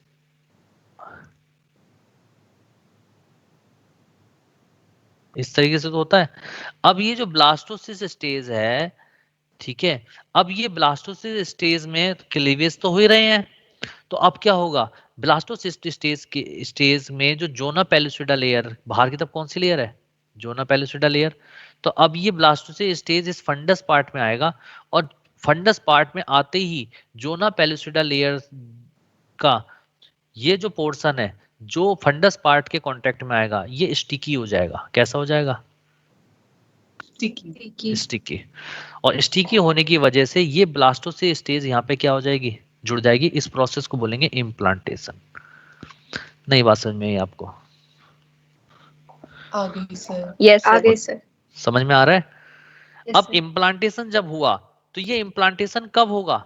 ये होगा आफ्टर 7 days ऑफ फर्टिलाइजेशन, यानी कि फर्टिलाइजेशन के 7 दिन बाद ब्लास्टोसिस स्टेज जो है फंडस पार्ट ऑफ यूट्रस में इम्प्लांट कर जाती है। नहीं बात समझ में आई? Yes, sir. और प्रॉपर जगह पे इम्प्लांटेशन हो, यानी कि फंडस पार्ट में इम्प्लांटेशन हो, तो इसमें कौन सी लेयर पार्टिसिपेट करेगी? Zona pellucida layer. क्योंकि जोना पेलिसिडा लेयर जैसे ही फंडस पार्ट के कांटेक्ट में आती है, तो जो पार्ट कांटेक्ट में आता है वो स्टिकी हो जाता है, और क्या बना लेता है? प्लेसेंटा बनाने में हेल्प करता है, और इम्प्लांट कर जाता है। नहीं बात समझ में आई? Yes, sir. इसके बाद हाँ, इसके बाद जो ब्लास्टोसिस्ट स्टेज के बाहर जोना पेलिसिडा लेयर है, वो क्या हो जाएगी? डिसॉल्व हो जाएगी, खत्म हो जाएगी। बात समझ में आई? यहां तक किसी को कंफ्यूजन? No, sir. तो इसका मतलब अगर मैं आपसे बोलूं कि इम्प्लांटेशन कब हुआ, तो आप कब बताओगे?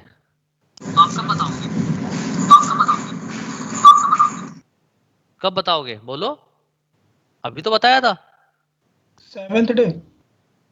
After 7 after days of 7 fertilization. day of fertilization. बेटा देखो, अगर सीखना है ना एनर्जी दिखाओ। सुस्त आदमी तो जीवन में कुछ नहीं कर सकता, और सुस्त ही बन के रहोगे तो कुछ नहीं। बताओ क्या कब होगा implantation? After 7 days of after 7 fertilization. days of fertilization. 7 days. After 7 days. और किस स्टेज में फर्टिलाइजेशन होगा? बोलते जाओ आंसर। Blastocyst. Blastocyst. और कौन सी लेयर पार्टिसिपेट करेगी प्रॉपर इम्प्लांटेशन में? Zona pellucida. Zona pellucida. और इम्प्लांटेशन के बाद जोना पेलिसिडा लेयर का क्या होगा? Dissolve हो जाएगी. Degenerated. बात समझ में आई? इतनी बात आप लोगों के लिए? Yes, sir. ठीक है, चलिए इससे आगे की कहानी सिखा दूंगा सब। तो ये ब्लास्टोसिस्ट स्टेज है। तो ब्लास्टोसिस्ट स्टेज कितनी सेल स्ट्रक्चर होती है? 32 to 64 सेल स्ट्रक्चर। कितनी होती हैं? 32 to 32. 32 to 60. 64 सेल स्ट्रक्चर, यानी कि इसके अंदर 32 से 64 क्या है? Blastomere cells. बात समझ में आई नहीं आई? Yes, sir. ठीक है, अब क्या होगा? इम्प्लांटेशन होगा। Implantation at fundus part of uterus. Uterus के फंडस पार्ट में इम्प्लांटेशन हो जाएगा। ठीक है, और कब होगा? After 7 days of fertilisation. कब होगा? After 7 days of fertilization. Fertilization. और जैसे ही इम्प्लांटेशन होगा, अब क्या होगा? अब आगे की कहानी सुनिए। यहां तक आप लोगों को पॉइंट क्लियर है? बिल्कुल Yes, sir. Yes, sir. ठीक है, Yes, sir. चलिए अब इसको मैं हटाता हूं।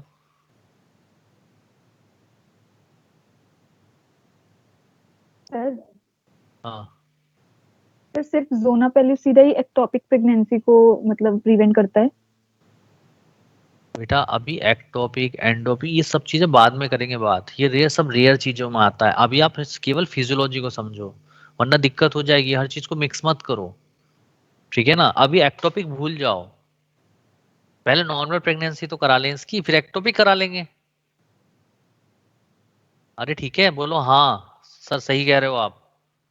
Yes sir, yes sir. ठीक है ना, क्योंकि आपको मेडिकल में सिलेक्शन लेना है। अभी आपके दिमाग में जितने भी क्वेश्चंस है, मैं आपको सबको मौका दूंगा बोलने का।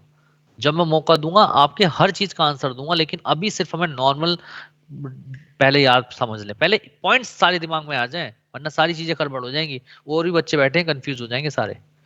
यहाँ तक बताइए, बात Yes, समझ में sir. आई नहीं आई? ठीक। यस अब सर। इसका मतलब Yes, sir. ब्लास्टोसिस स्टेज जो है, अब जाके ये इम्प्लांट करेगी। ब्लास्टोसिस स्टेज इम्प्लांट करेगी, और कहां पर करेगी? यूट्रस के किस पार्ट में करेगी? आंसर दो फटाक से, मुझे मजा नहीं आ रहा।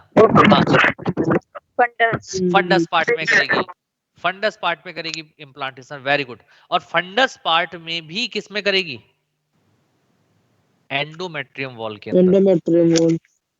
हाँ, एंडोमेट्रियम वॉल। एंडोमेट्रियम वॉल के अंदर। क्लियर है? तो देखिए, अब जैसे मैंने आपको दिखा देता हूं, आप देखिएगा बिल्कुल। अब ये एंडोमेट्रियम वॉल है, जैसे ये यूट्रस की एंडोमेट्रियम वॉल है। मैंने रेड क्यों बनाई है? क्या वजह है मैंने रेड बना दी इसको? ब्लड वेसल्स Blood इसमें बहुत vessels। ज्यादा होती हैं। Blood Yes. वेसल्स हैं। हाँ, ब्लड वेसल्स है इसमें, एंडोमेट्रियम। ग्लैंडुलर भी है। हाँ, ग्लैंडुलर भी है, वेरी गुड। तो एंडोमेट्रियम वॉल। अब ये जैसे ही ब्लास्टोसिस स्टेज यहाँ पे आएगी, तो ब्लास्टोसिस स्टेज ये आ गई, देखिए आपकी ये हमने बना दी ब्लास्टोसिस स्टेज, ये आ गई ब्लास्टोसिस स्टेज। अब ब्लास्टोसिस स्टेज में सबसे बाहर की तरफ जो पेरिफेरल जो सेल्स थी, पेरिफेरल, उनका क्या नाम था? Trophoblast layer. Yes, trophoblast layer. अब ये ट्रोफोब्लास्ट लेयर 2 लेयर में डिवाइड हो जाएगी, आप देखिएगा। ये देखिए, एक लेयर तो ये हो गई, ठीक है, 2 लेयर्स में डिवाइड हो जाएगी। एक लेयर तो ये हो गई, जिसको हमने नाम दिया क्या? Cytotrophoblast layer. क्या बोलेंगे इन्हें? Cytotrophoblast layer. Blast layer. और दूसरी जो लेयर बनेगी, वो क्या करेगी? वो इस एंडोमेट्रियम वॉल के अंदर सस्पेंड कर जाएगी। एंडोमेट्रियम वॉल के अंदर सस्पेंड कर गई, ठीक है। इस लेयर को आप नाम दोगे सिंसियोट्रोफोब्लास्ट लेयर। क्या बोलेंगे? सिंसियोट्रोफोब्लास्ट लेयर। सिंसियोट्रोफोब्लास्ट लेयर। हाँ, सिंसियोट्रोफोब्लास्ट लेयर। नई बात समझ में आई? तो जो दो लेयर हो गई, साइटोट्रोफोब्लास्ट लेयर और सिंसियोट्रोफोब्लास्ट लेयर। तो साइटोट्रोफोब्लास्ट लेयर ने तो सराउंड कर रखा है पूरी ब्लास्टोसिस स्टेज को, और सिंसियोट्रोफोब्लास्ट लेयर ने एंडोमेट्रियम वॉल के अंदर सस्पेंड कर दिया, एंडोमेट्रियम वॉल के अंदर, है ना। और सस्पेंड करके क्या बना दिया? प्लेसेंटा। और इस प्रोसेस को बोलेंगे इम्प्लांटेशन। नई बात समझ में आई आपको?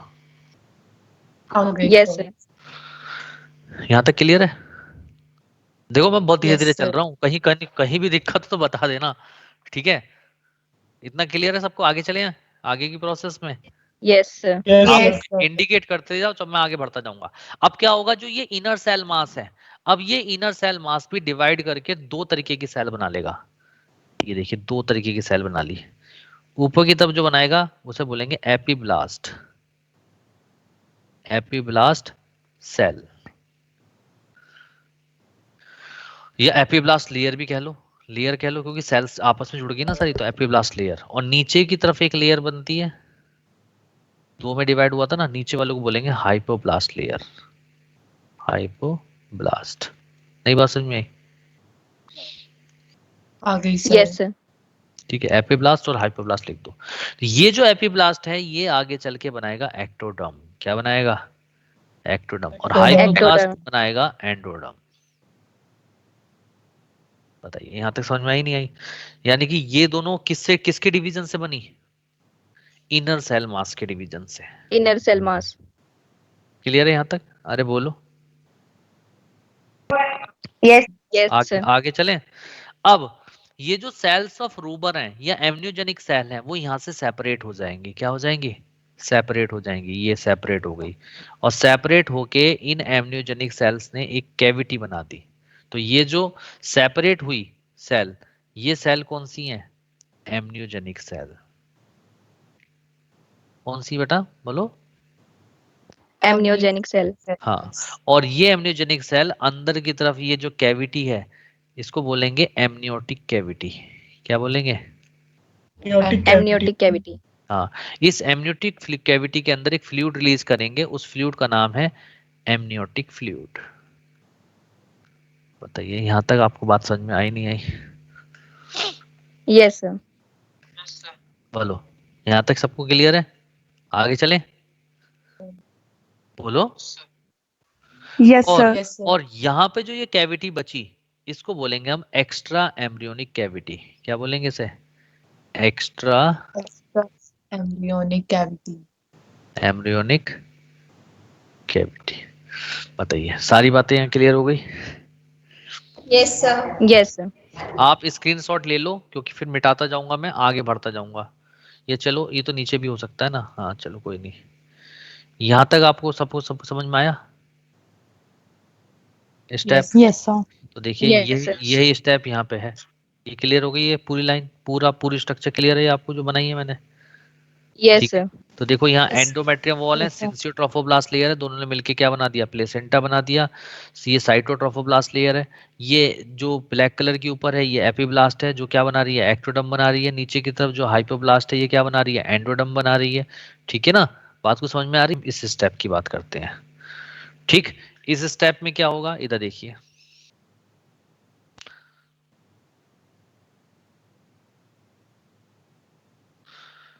अब इसके अगले स्टेप में क्या होगा? तो देखिए, ये जो स्ट्रक्चर है, ठीक, अब ये तो प्लेसेंटा पूरा बन गया, तो हमने डायरेक्ट प्लेसेंटा बना रहा हूं मैं। ठीक है, ये बन गया आपका प्लेसेंटा, मतलब अटैच हो गई है।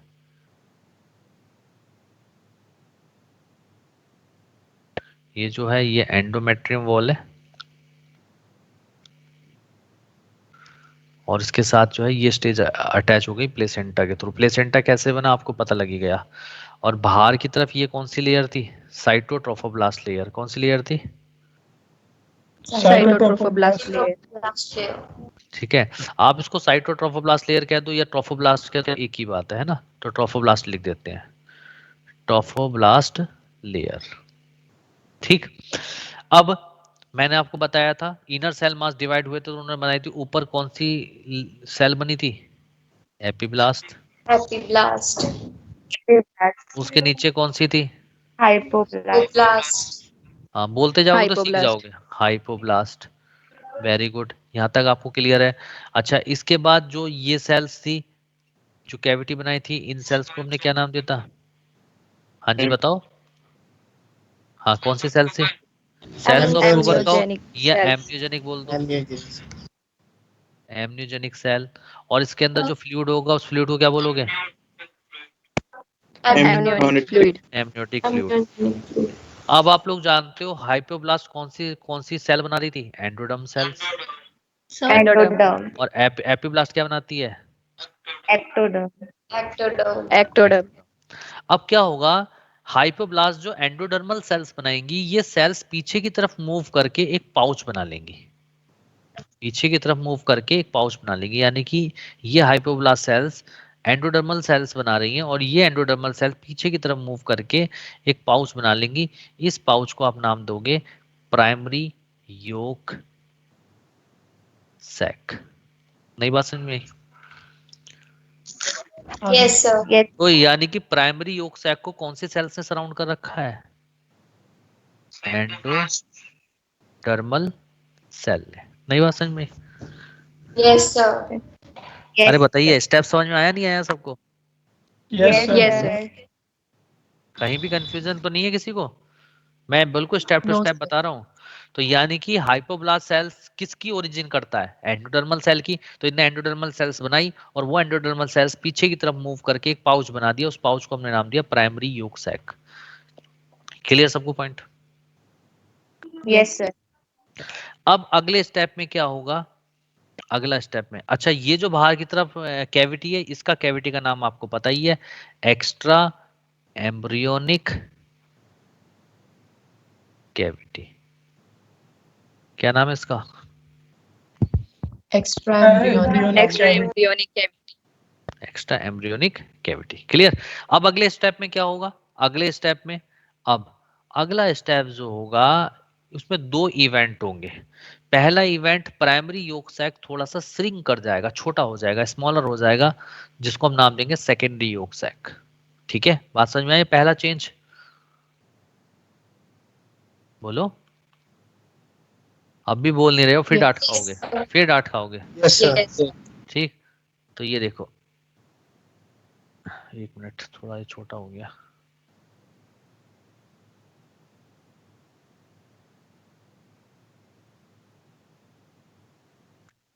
ठीक, ये बाहर की तरफ कौन सी सेल्स बनाई, बोलते जाओ। Trophoblast. Trophoblast. हाँ,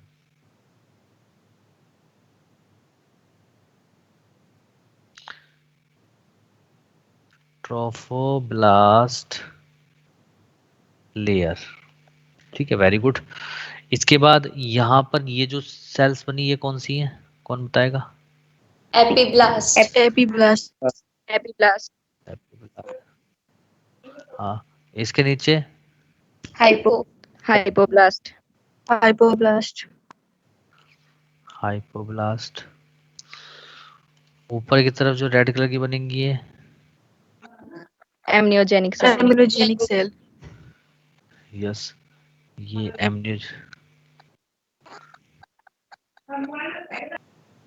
एमनियोजेनिक सेल। और इसके अंदर कौन सा फ्लूइड होगा?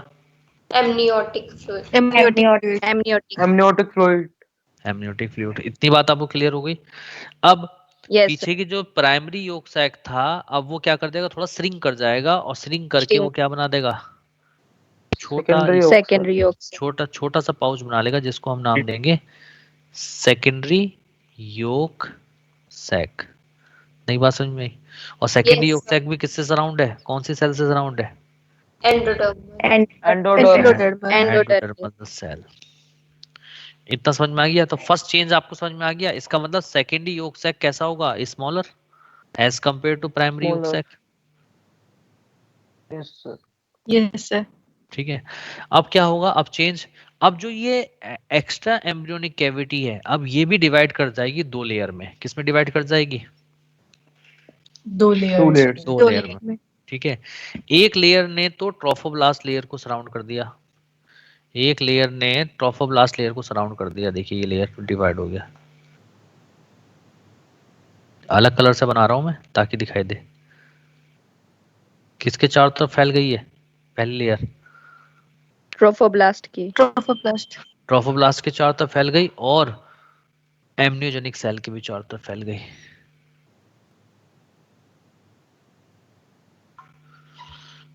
इस लेयर को आप नाम दोगे, क्या नाम दोगे इसको?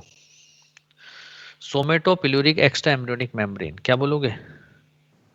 Somatopleuric extraembryonic membrane. Somatopleuric extra embryonic mesoderm. नई बात समझ में आई आप लोगों को? तो यानी कि सोमेटोपिल्यूरिक ने किस किस को सराउंड करा? ट्रोफोब्लास्ट लेयर को और एमनियोजेनिक सेल को।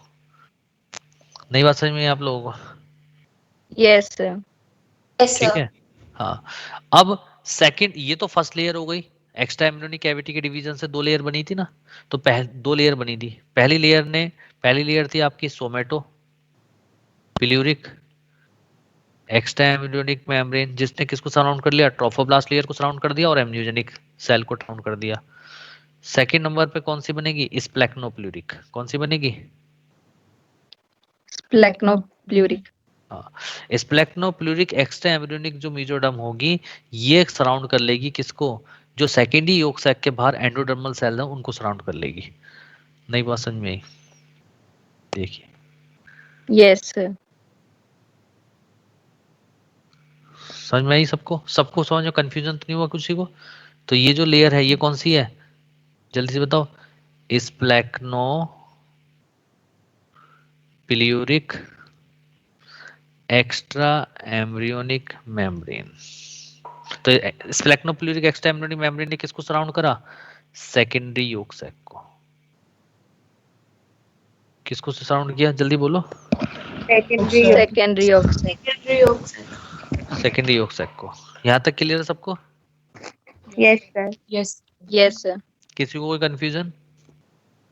No, sir. No, sir. देखो मैं पूरा मौका दे रहा हूँ बेटा, आप सब लोग मुझे बता सकते हो कि सर यहाँ कंफ्यूजन हो रहा है। हर एक को जबरदस्ती हाँ करने की जरूरत नहीं है। अगर कोई चीज कंफ्यूजन लग रही है पूछ लो मुझसे। ये बिल्कुल क्लियर है सबको? लड़के लड़कों सबको क्लियर है? Yes, sir. Yes, sir. ठीक है, चले आगे चलते हैं फिर। इसके बाद अब अगले स्टेप में क्या होगा, जो ये सेकेंडरी योग सैक है ये डिवाइड कर जाएगा। सेकेंडरी योग सैक क्या कर जाएगा? डिवाइड कर जाएगा। कैसे डिवाइड करेगा अब उस चीज को देखिए। देखिए देखते जाइएगा। बाहर की तरफ कौन सी सेल्स होंगी, नाम बताइए। Trophoblast. Trophoblast cell. आप बोलते जाओगे तभी सीख जाओगे पूरा। ये जो बाहर की तरफ मैं लेयर बना रहा हूँ,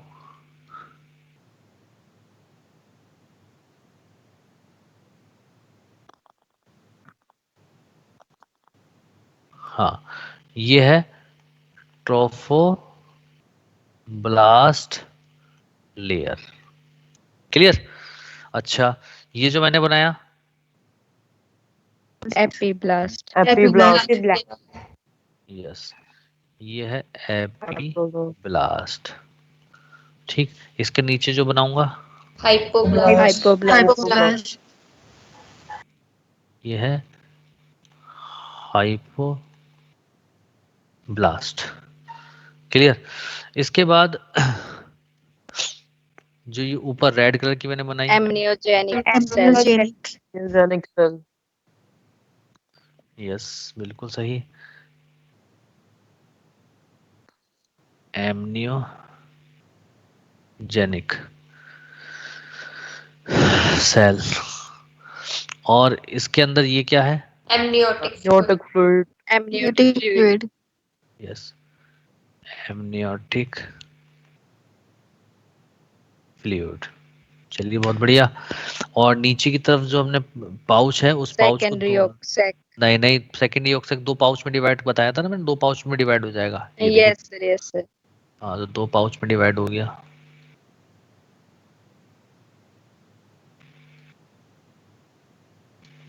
दो पाउच में डिवाइड हो गया, बोलो हाँ या ना।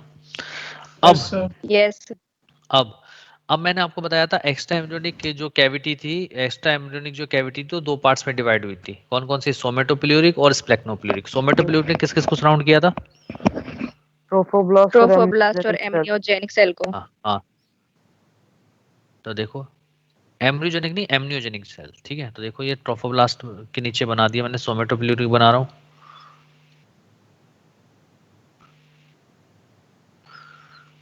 क्वेश्चन धड़ाके से होंगे, बस समझ में आना चाहिए, रटने की कोई जरूरत नहीं है। सारे टॉपिक ऐसे ही पढ़ाऊंगा मैंने आज तक कोई चीज रटाई नहीं किसी को। तो ये सराउंड कर लिया, तो ये क्या हो गई बेटा? स्प्लेक्नोप्ल्यूरिक या somatopleuric? Somato.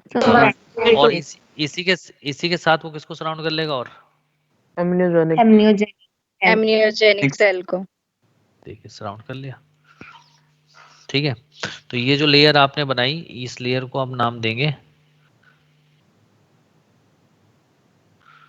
Somatopleuric extra embryonic mesoderm. Clear? और ये जो डिवीजन हुआ सेकेंडरी योग सैक का, इसको कौन सराउंड करेगा? Placnopleuric. Placnopleuric. Technopuric. Extra embryonic mesoderm. इसका नाम है स्प्लेक्नोप्ल्यूरिक एक्स्ट्रा एम्ब्रियोनिक मेसोडर्म। क्लियर सब लोगों को? यहाँ तक का पॉइंट सबको क्लियर है? Yes, sir. Yes. ठीक है, अब देखिए और एक चेंज और होगा। यहाँ पर जो एपीब्लास्ट है, ये एपीब्लास्ट यहाँ पर एक स्ट्रीक बना देगा। उस स्ट्रीक को आप नाम दोगे प्रिमिटिव स्ट्रीक। क्या बोलोगे? Primitive streak. ठीक है, तो प्रिमिटिव स्ट्रीक को भी किसने बनाया? एपीब्लास्ट ने। क्लियर? तो अब आप देखिए चेंजेस देखिएगा किस तरीके से हुए। अब मैं सब लोगों, अब मैंने आपको बताया था, देखिए यहाँ पर जैसे ही ब्लास्टोसिस्ट इम्प्लांट कर जाती है तो ब्लास्टोसिस्ट के बाद कौन सी स्टेज स्टार्ट हो जाती है? Gastrula stage. तो यहाँ से लेके इम्प्लांटेशन से बाहर की सारी स्टेज जो है सारी किस में इंक्लूड की जाती हैं? गैस्ट्रुला स्टेज में। गैस्ट्रुला स्टेज कौन सी स्टेज में इंक्लूड की जाती हैं? जल्दी बताइए। Gastrula. Gastrula stage. Gastrula stage. तो आप देखिए यहाँ पर बिल्कुल साफ साफ मैंने आपको दिखा रखा है। देखिए बिल्कुल जो वो मैंने बनाई है स्ट्रक्चर वही स्ट्रक्चर यहाँ पर है। आप देखिए ये जो ऊपर वाली है ये क्या है? इस लेयर का क्या नाम था? एपिब्लास्ट। एपिब्लास्ट, ठीक है।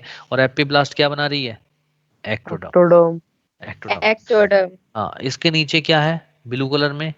हाइपोब्लास्ट। और हाइपोब्लास्ट क्या बनाती है? Endoderm, endoderm. एंडोडर्म। और ये जो है ये जो बना ये था प्रिमिटिव स्ट्रीक। और प्रिमिटिव स्ट्रीक क्या बनाता है? मीसोडर्म। क्या बनाता है? Mesoderm, mesoderm. तो आप देखिए सबसे पहले यहाँ पे एक्टोडर्म बनी, उसके बाद कौन सी बनी? एंडोडर्म बनी, उसके बाद मीजोडर्म बनी। ठीक है, मीजोडर्म बनी। ठीक है, इसका मतलब सारी की सारी जितनी भी जम लेयर्स बनी सभी की ओरिजिन कहाँ से हुई? एपिब्लास्ट से। किससे हुई? एपिब्लास्ट। हाँ, क्योंकि पहले एपिब्लास्ट बनती है, उसके बाद हाइपोब्लास्ट बनती है, उसके बाद प्रिमिटिव स्ट्रीक बनता है। तो अगर आपसे पूछें कि ऑल जम लेयर्स आर ड्राइव्ड फ्रॉम, तो आप किस पे टिक लगाएंगे? एपिब्लास्ट। एपिब्लास्ट या एक्टोडर्म। क्लियर है सब लोगों को? Yes yes sir. ठीक है। अच्छा अब Yes, sir. तो देखिए अब जो ये तीन जम लेयर बनी एक्टोडर्म, मीजोडर्म और एंडोडर्म, इसीलिए तो हम ट्रिप्लोब्लास्टिक एनिमल है। और ये जो तीन जम लेयर हैं, जो 3 जम लेयर्स हैं जिनको हम प्राइमरी जम लेयर्स भी बोलते हैं, इन्हीं से ही हमारे बॉडी के जितने भी ऑर्गन्स हैं सभी ऑर्गन्स बनते हैं। इन्हीं से ही हमारी पूरी बॉडी का डेवलपमेंट होता है। ठीक है, यानी कि ये तीनों जम लेयर्स मिलके आपस में क्या बना देंगी? पूरा का पूरा एक एम्ब्रियो तैयार कर देंगे, एम्ब्रियो के पूरे ऑर्गन्स तैयार कर देंगे। नहीं बट उस प्रोसेस को हम नाम देंगे ऑर्गेनोजेनेसिस या मॉर्फोजेनेसिस। क्लियर है? Yes sir. ठीक है। अच्छा, अब जब एम्ब्रियो बनेगा तो एम्ब्रियो को बचाने के लिए बनेंगी एक्स्ट्रा एम्ब्रियोनिक मेम्ब्रेन। तो इनके अलावा जो मेम्ब्रेन बनेंगी उनको हम नाम देंगे एक्स्ट्रा एम्ब्रियोनिक मेम्ब्रेन। तो पहली मेम्ब्रेन कौन सी बनेगी? Korean layer. देखिए ये बाहर की तरफ जो थी ये ट्रोफोब्लास्ट लेयर थी, बोलो। और उसके नीचे जो ये दिख रही है ब्राउन कलर की जो दिख रही है ये क्या है? सोमेटोपिल्यूरिक एक्स्ट्रा एम्ब्रियोनिक मेम्ब्रेन। अरे ठीक है, यस सर। दिख रहा है सबको? तो ट्रोफोब्लास्ट और सोमेटोपिल्यूरिक एक्स्ट्रा एम्ब्रियोनिक मेम्ब्रेन ये आपस में मिलके क्या बना देगी? Korean layer. क्या बना देगी? Korean layer, Korean layer. और कोरियन लेयर जो होगी ये कोरियन लेयर किसके बाहर की तरफ होगी? सबसे एम्ब्रियो के सबसे बाहर की तरफ लेयर होगी, जो दो चीजों में पार्टिसिपेट करेगी। पहला, एम्ब्रियो को प्रोटेक्ट, और दूसरा यही कोरियन लेयर जो है एंडोमेट्रियम वॉल के अंदर सस्पेंड कर जाती है, और सस्पेंड करने के बाद क्या बनाती है? कोरियोनिक विलाई बनाती है, और जिससे प्लेसेंटा बनता है। नई बात समझ में आई? Yes sir. आ गई? ठीक है। सेकंड जो लेयर होती है, देखो सेकंड लेयर इसके कोरियन के जस्ट नीचे देखो एम्नियोजेनिक सेल है, और एम्नियोजेनिक सेल को किसने सराउंड कर रखा है? सोमेटोपिल्यूरिक एक्स्ट्रा एम्ब्रियोनिक मेम्ब्रेन ने। तो एम्नियोजेनिक सेल और सोमेटोपिल्यूरिक एक्स्ट्रा एम्ब्रियोनिक मेम्ब्रेन ये मिलके बना देंगे सेकंड एक्स्ट्रा एम्ब्रियोनिक मेम्ब्रेन, जिसको हम नाम देंगे एम्नियोन लेयर। क्या नाम देंगे? Amnion layer. यस। और ये एम्नियोन लेयर अंदर की तरफ एम्नियोटिक फ्लूइड रिलीज करेंगे, किसके अंदर? एम्नियोटिक कैविटी के अंदर। जो जिसका दो काम होगा, पहला तो वो एम्ब्रियो को शॉक एब्जॉर्बर का काम करेगा, और दूसरा काम होगा ये एम्ब्रियो को डेसिकेशन से बचाएगा, यानी कि एम्ब्रियो को सूखने से बचाता है, prevent from desiccation. Right? Yes sir. अब जो नीचे की तरफ पाउच थे, तो दोनों पाउच को किससे सराउंड कर रखा था? एंडोडर्मल सेल ने। देखो इधर भी एंडोडर्मल सेल। और फिर उसके बाहर की तरफ कौन सी लेयर थी? स्प्लेक्नोपिल्यूरिक एक्स्ट्रा एम्ब्रियोनिक मेम्ब्रेन। इसमें भी थी स्प्लेक्नोपिल्यूरिक एक्स्ट्रा एम्ब्रियोनिक मेम्ब्रेन। यानी कि दोनों पाउच की ओरिजिन क्या है? सेम। तो पहले इधर ही साइड बन जाएगा योक सैक, और इधर बन जाएगा एलेंटॉइस। यानी कि एक पाउच कन्वर्ट हो जाएगा योक सैक में, और दूसरा पाउच किस में कन्वर्ट हो जाएगा? जल्दी से बताओ। एलेंटॉइस। योक सैक का काम क्या होता है बेटा? ये अर्ली एम्ब्रियोनिक स्टेज में जब तक लीवर फंक्शनल नहीं हो जाता, ये आरबीसी का फॉर्मेशन करता है, यानी कि एथ्रोपोइसिस इन नेचर होता है। जबकि जो एलेंटॉइस होता है ये क्या करता है, ये फीटस के अंदर यानी कि एम्ब्रियो के अंदर ब्लड वेसल्स का फॉर्मेशन करता है। किसका फॉर्मेशन करता है? vessels, यस, ब्लड वेसल्स का फॉर्मेशन करता है। बताइए समझ में आई नहीं आई आपको बात? yes, sir. Yes, sir. Clear? तो इस तरीके से Yes, sir. 3 तो बन गई एक्स्ट्रा एम्ब्रियोनिक मेम्ब्रेन और 3 बन गई जर्म लेयर, ठीक है। और इस तरीके से हमारी गैस्ट्रुला स्टेज क्या हो जाती है, कंप्लीट हो जाती है। बात समझ में आई आपको नहीं आई? Yes, sir. अब इससे आगे की कहानी क्या होती है, पहले यहां तक पूछ लीजिए, किसी को कुछ पूछना हो तो। सारे पॉइंट्स क्लियर हैं सब लोगों को?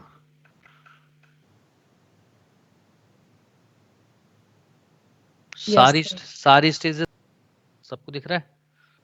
मेरी बात को देखिए, मैं ध्यान से बताऊंगा बिल्कुल एकदम, ठीक है। देखिए आप लोग जानते हैं यूट्रस की 3 वॉल होती हैं बाहर की तरफ। यूट्रस की 3 वॉल होती हैं। एक होती है सबसे बाहर की तरफ पेरीमेट्रियम, उसके नीचे ब्लू कलर की है मायोमेट्रियम जिसके अंदर स्मूथ मसल्स होती हैं, सबसे अंदर की जो रेड कलर की होती है वो क्या होती है, एंडोमेट्रियम। ये तीनों क्या है, यूट्रस वॉल। क्या है बेटा? Uterus wall.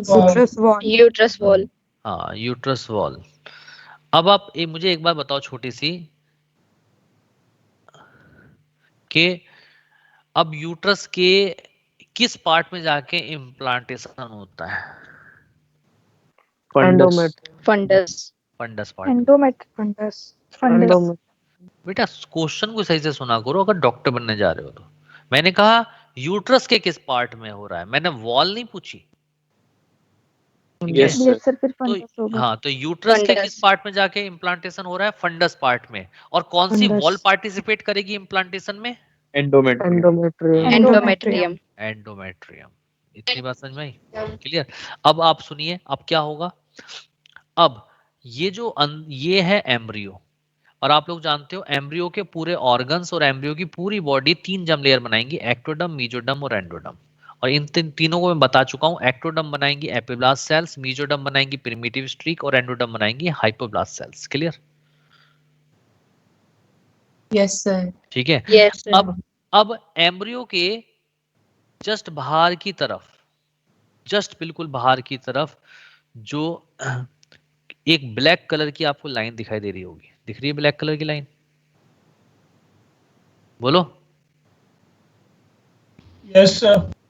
ठीक है, ये जो जस्ट बाहर की तरफ जो ब्लैक कलर की लाइन दिखाई दे रही है, this is called Korean layer. क्या बोलते हैं उसको? Chorion layer. Chorion layer. Korean layer. देख रहे हैं सब लोग? और ये Korean layer outer most extra embryonic membrane है। और इसको ये किसने बनाई थी कोरियन लेयर? याद कीजिए, ट्रोफोब्लास्ट लेयर ने और सोमेटोपिल्यूरिक एक्स्ट्रा एम्ब्रियोनिक मेम्ब्रेन ने। याद आया? Yes. Yes, sir. और ये जो कोरियन लेयर है, Yes, sir. ये देखिए कोरियन लेयर, देखिए जैसे ही एंडोमेट्रियम वॉल के जो कांटेक्ट में आई तो देखो ये रेड कलर की क्या है, एंडोमेट्रियम वॉल। इस एंडोमेट्रियम वॉल के अंदर ये कोरियन लेयर अंदर की तरफ सस्पेंड कर गई और क्या बना दिया, जिगजैग से लाइन बना दी, जिसको हम नाम देते हैं कोरियोनिक विल्लाई। क्या बोलते हैं? Chorionic villi. यस। तो कोरियोनिक विल्लाई एंडोमेट्रियम वॉल के अंदर सस्पेंड करने के बाद क्या फॉर्म कर देगा, प्लेसेंटा। क्या बना देगा? Placenta. चूंकि एंडोमेट्रियम वॉल के अंदर ब्लड होता है, ठीक है, और कोरियोनिक विल्लाई इसमें पार्टिसिपेट कर रही है, इसीलिए हमारा जो प्लेसेंटा होता है उसको बोलते हैं हीमोकोरियोनिक प्लेसेंटा। कैसा प्लेसेंटा होता है हमारा? Hemochorionic. प्लेसेंटा। नहीं बात समझ में आई आपको? Yes, sir. आ गई? तो हाँ। देखो मैंने यहां से पी लिखा है और यहाँ पे पी लिखा है, तो दोनों पी के बीच में ये जो पूरा जो एरिया है, ये पूरा जो मैंने जिगजैग सा बना रखा है, ये पूरा ही प्लेसेंटा है। नहीं बात समझ में आई? अरे बोलिए। Yes, sir. क्लियर हुआ? Yes. Yes, sir. ठीक है।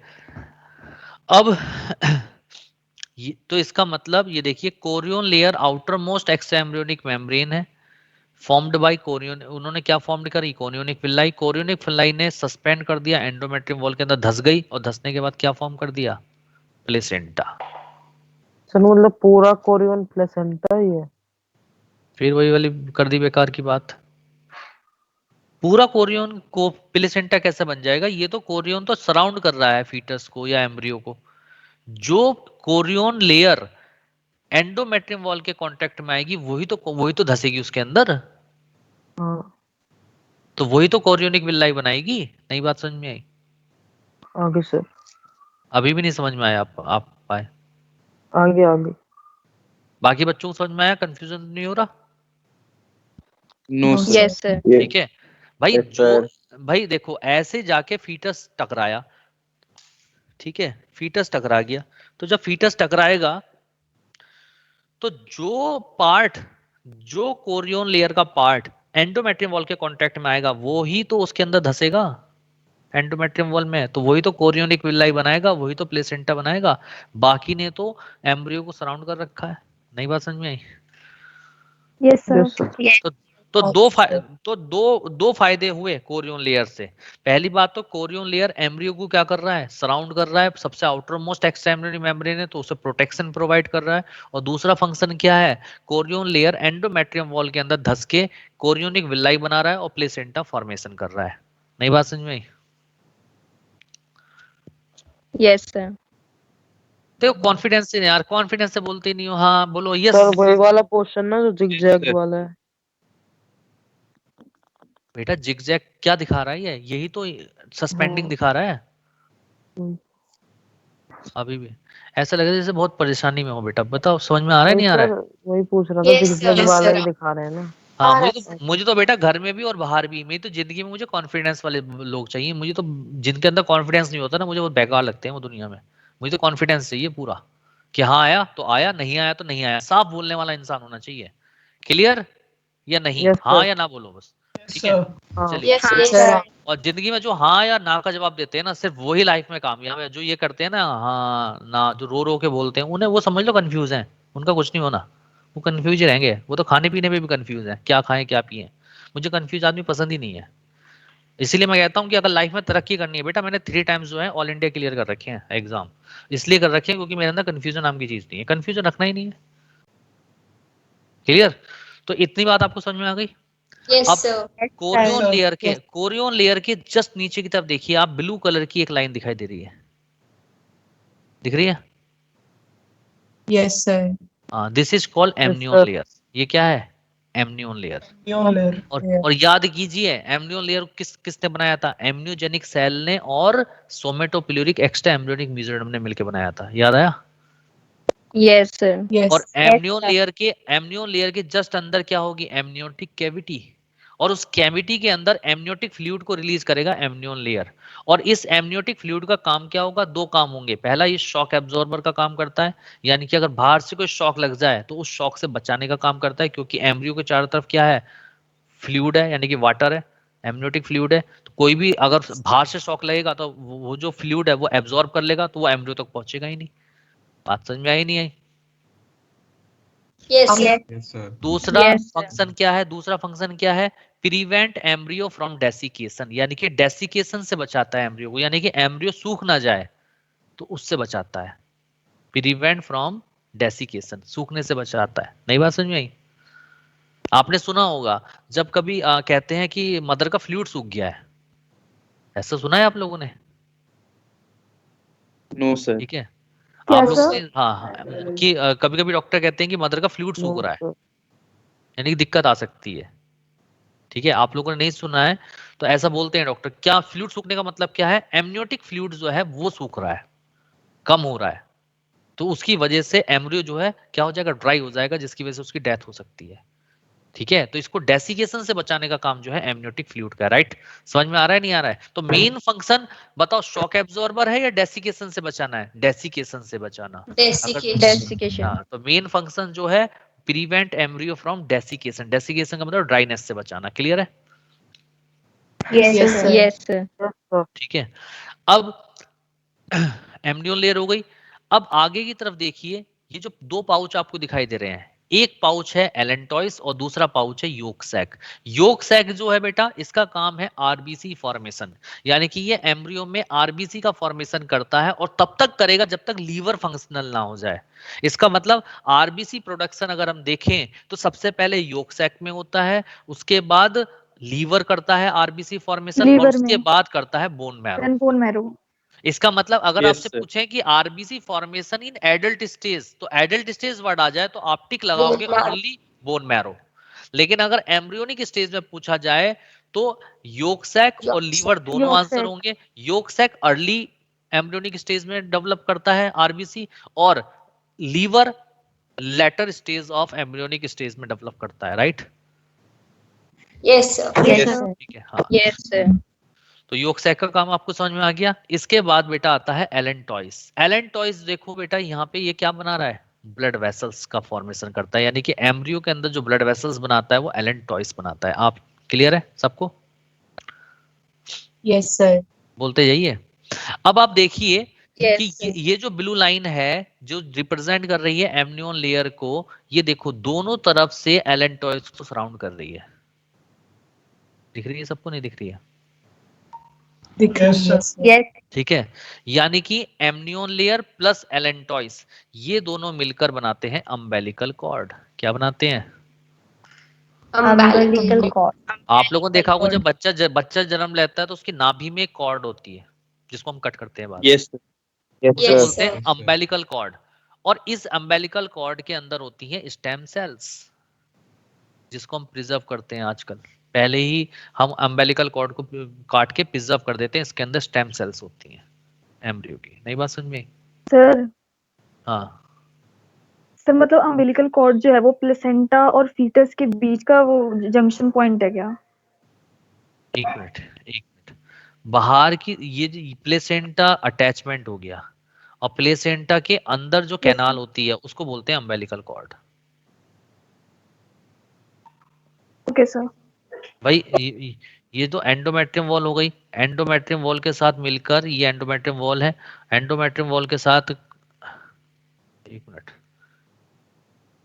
एंडोमेट्रियम वॉल के अंदर ये देखिए ये जो धस गई कोरियोनिक विल्लाई, तो क्या बन गया है? ये बन गया प्लेसेंटा।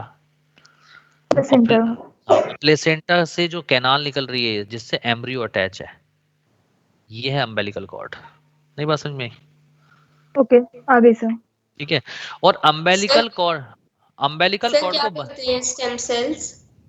उसे छोड़ दो तुम, अभी अभी छोड़ दो, जरा सा एक्स्ट्रा बताओ वो चीज छोड़ दो अभी। अभी पहले अम्बेलिकल कॉर्ड समझो। अम्बेलिकल कॉर्ड जो है, अम्बेलिकल कॉर्ड को कौन कौन बना रहा है, जल्दी से बताओ। Amnions layer and allantois. Amnion और Yes. एलेंटॉइस। एलेंटॉइस, और ये दोनों ने मिलके अम्बेलिकल कॉर्ड बना दिया। और अम्बेलिकल कॉर्ड के अंदर 100% फीटस ब्लड होता है, यानी कि मदर का ब्लड नहीं होता, क्योंकि अम्बेलिकल कॉर्ड के अंदर ब्लड वेसल्स का फॉर्मेशन कौन करेगा? एलेंटॉइस करेगा। और उन ब्लड वेसल्स के अंदर 100% फीटस का ब्लड होगा, यानी कि एम्ब्रियो का ब्लड होगा। तो यानी कि अम्बेलिकल कॉर्ड में केवल और केवल किसका ब्लड है? फीटस का ब्लड। Fetus का. ठीक है। Fetus. और अम्बेलिकल, और दूसरी साइड में अम्बेलिकल कॉर्ड के क्या है? मदर का ब्लड है, यानी कि मैटरनल ब्लड है। तो सिंपल डिफ्यूजन से एक्सचेंज होगा। नई बात समझ में आई? Yes, sir. जैसे ये मदर ब्लड हो गया, मदर ब्लड, और ये नीचे जो डक्ट है ये हो गई अम्बेलिकल कॉर्ड, इसके अंदर केवल फीटस ब्लड होगा। ठीक है। तो मदर ब्लड से ऑक्सीजन और न्यूट्रिशन सिंपल डिफ्यूजन के थ्रू अम्बेलिकल कॉर्ड में जाएगा, और अम्बेलिकल कॉर्ड से एम्ब्रियो में जाएगा। नई बात समझ में आई? Yes sir. Yes, sir. बोलो। Sir, आ और गई. उसके बाद जब इसका एक्सक्रीटरी मटेरियल बनेगा और CO2 बनेगी, तो एक्सक्रीटरी मटेरियल और CO2 है, ये पहुंचेगी अम्बेलिकल कॉर्ड में, और सिंपल डिफ्यूजन से मदर ब्लड में जाएगी। और मदर ब्लड से मदर के एक्सक्रीशन के साथ ये फीटस का एक्सक्रीशन में निकलेगा और CO2 में निकलेगी। नहीं बात समझ में आई? आ गई सर। Yes, sir. क्लियर है? इसका मतलब during pregnancy time mother blood और foetus blood do not mix to each other, एक दूसरे के साथ मिक्स नहीं होता। केवल जब पार्चुराइजेशन होता है, जब प्लेसेंटा ब्रेक होता है, उस समय मदर का ब्लड और फीटस का ब्लड मिक्स हो जाता है। नई बात समझ में आई? Yes, sir. Yes, sir. Again, Yes, sir. sir. Clear? तो इसका मतलब अम्बिलिकल कॉर्ड का काम क्या है? प्रोवाइड फूड एंड ऑक्सीजन, यानी कि ऑक्सीजन और फूड प्रोवाइड करता है through diffusion from maternal blood, और एक्सक्रीशन एंड CO2 का भी काम कौन करता है? Umbilical cord. ये सिंपल डिफ्यूजन से एक्सक्रीटरी मटेरियल और CO2 को मदर ब्लड में भेज देता है और मदर ब्लड से वो बाहर चला जाता है। नई बात समझ में आई आपको? Again, sir. आप कैच कर रहे हो ना सारी बात? इतनी बात समझ में आई सबके? Yes, sir. अब क्या होता है, अगला पॉइंट समझिए। तो बेटा अगर आपसे पूछें कि यूट्रस के किस पार्ट में जाके इम्प्लांटेशन होता है, तो आप कहोगे फंडस पार्ट में, and point of attachment of placenta is called decidua basalis. क्या बोलते हैं? Decidua basalis. Decidua basalis. Decidua basalis. जैसे मैं ये कहने का मीनिंग मेरा ये है, जैसे ये देखिए, ये फीमेल जेनिटल ट्रैक है, तो यहाँ पर देखो ये एम्ब्रियो अटैच हुआ, तो जो एम्ब्रियो का अटैचमेंट हुआ किसके थ्रू हुआ? ये है प्लेसेंटा, और ये जो पॉइंट ऑफ अटैचमेंट है इसको आप नाम दोगे डेसिडुआ बेसिलिस। नहीं बात समझ में आई? यानी कि अम्बिलिकल कॉर्ड से नहीं हुआ? Yes, sir. नहीं बेटा, अम्बिलिकल कॉर्ड तो केवल एक डक कैनाल है, फिजियोलॉजिकल कैनाल। नहीं बात समझ में आई आप लोगों को? देखो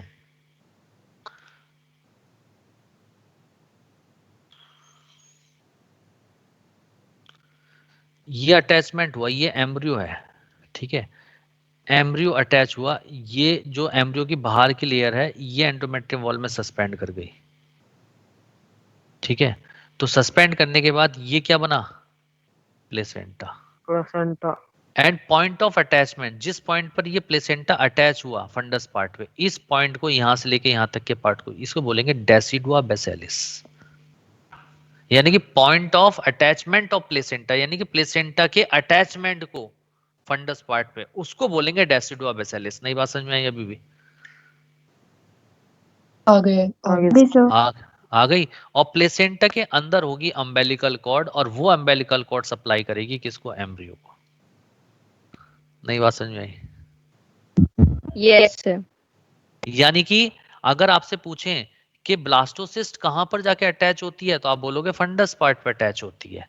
आपसे पूछेंगे फंडस पार्ट पे अटैच होती है, तो point of attachment of placenta को क्या बोलोगे? डेसिडुआ बेसिलिस। Decidua basalis. यानी कि फंडस के किस पार्ट पे जाके अटैच हुई? डेसिडुआ बेसिलिस पर, और वहां पे प्लेसेंटा बनाएगी। नई बात समझ में आई? कैच करी बात आपने? Yes, sir. Yes. Yes sir. ठीक है।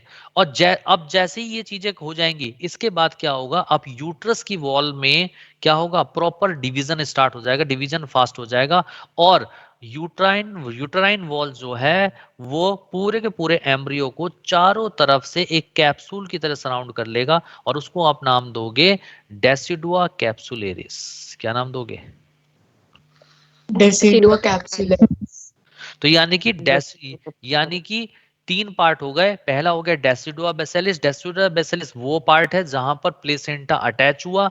डेसिडुआ कैप्सुलिस वो पार्ट है जिसने पूरे के पूरे कैप्सूल एम्ब्रियो को चारों तरफ से कैप्सूल की तरह सराउंड कर दिया। और थर्ड पार्ट जो होता है, जो किसी चीज में पार्टिसिपेट नहीं करता, उसको बोलते हैं डेसिडुआ पैराइटेलिस। नई बात समझ में आई? बोलो। Again, sir. आ गई? सबने कैच कर ली तीनों बातें? Yes, तो sir. जो Yes, तो sir. जहां पर प्लेसेंटा जाके अटैच हुआ फंडस पार्ट पे, वो क्या है? डेसिडुआ बेसिलिस। और उसके बाद एम्ब्रियो को चारों तरफ से इसने सराउंड करा एंड यूटेराइन वॉल ने, उसको क्या बोलोगे? डेसिडुआ कैप्सुलिरिस। एंड रिमेनिंग पार्ट को क्या बोलोगे? डेसिडुआ पैराइटेलिस। नई बात समझ में आई? Yes, sir. अब आप Yes, अब आप sir. हाँ, अब क्या होता है बेटा? अब क्या होता है, जो सर्वाइकल कैनाल, देखिए, अब ये यूट्रस का फंडस पार्ट था ऊपर, ये बॉडी पार्ट है, नीचे सर्विक्स पार्ट है। सर्विक्स की कैनाल को क्या बोलते हो आप? Cervical canal. और नीचे वेजाइना है। वेजाइना और सर्वाइकल कैनाल मिलके क्या बनाती है? Birth canal. क्या बनाती है? Birth Can I- birth canal.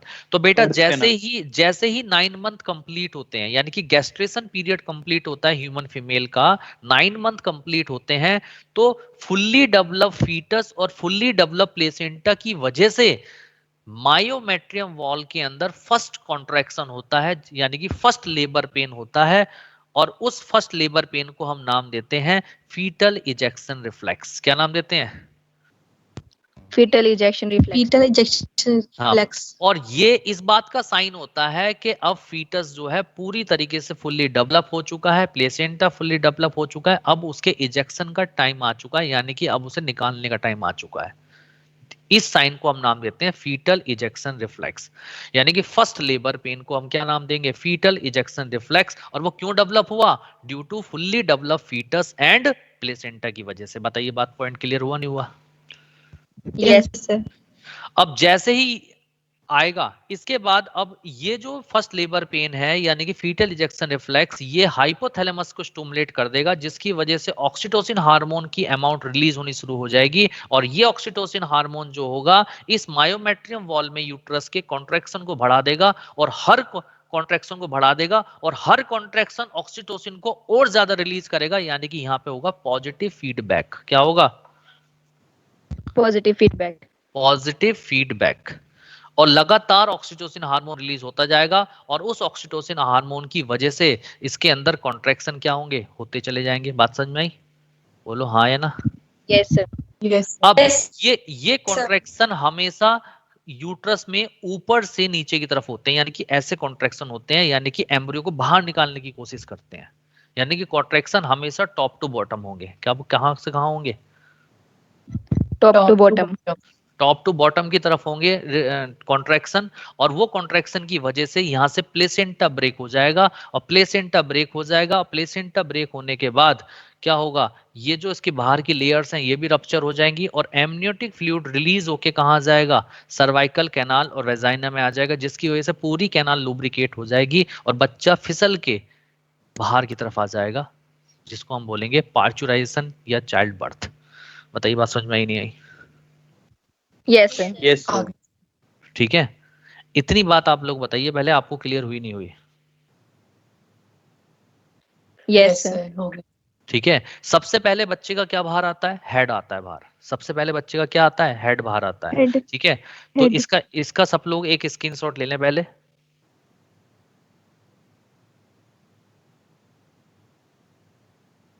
ले लिया?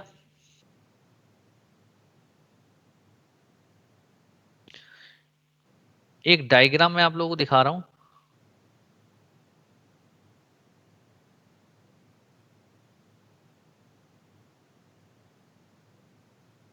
जरा देखिए।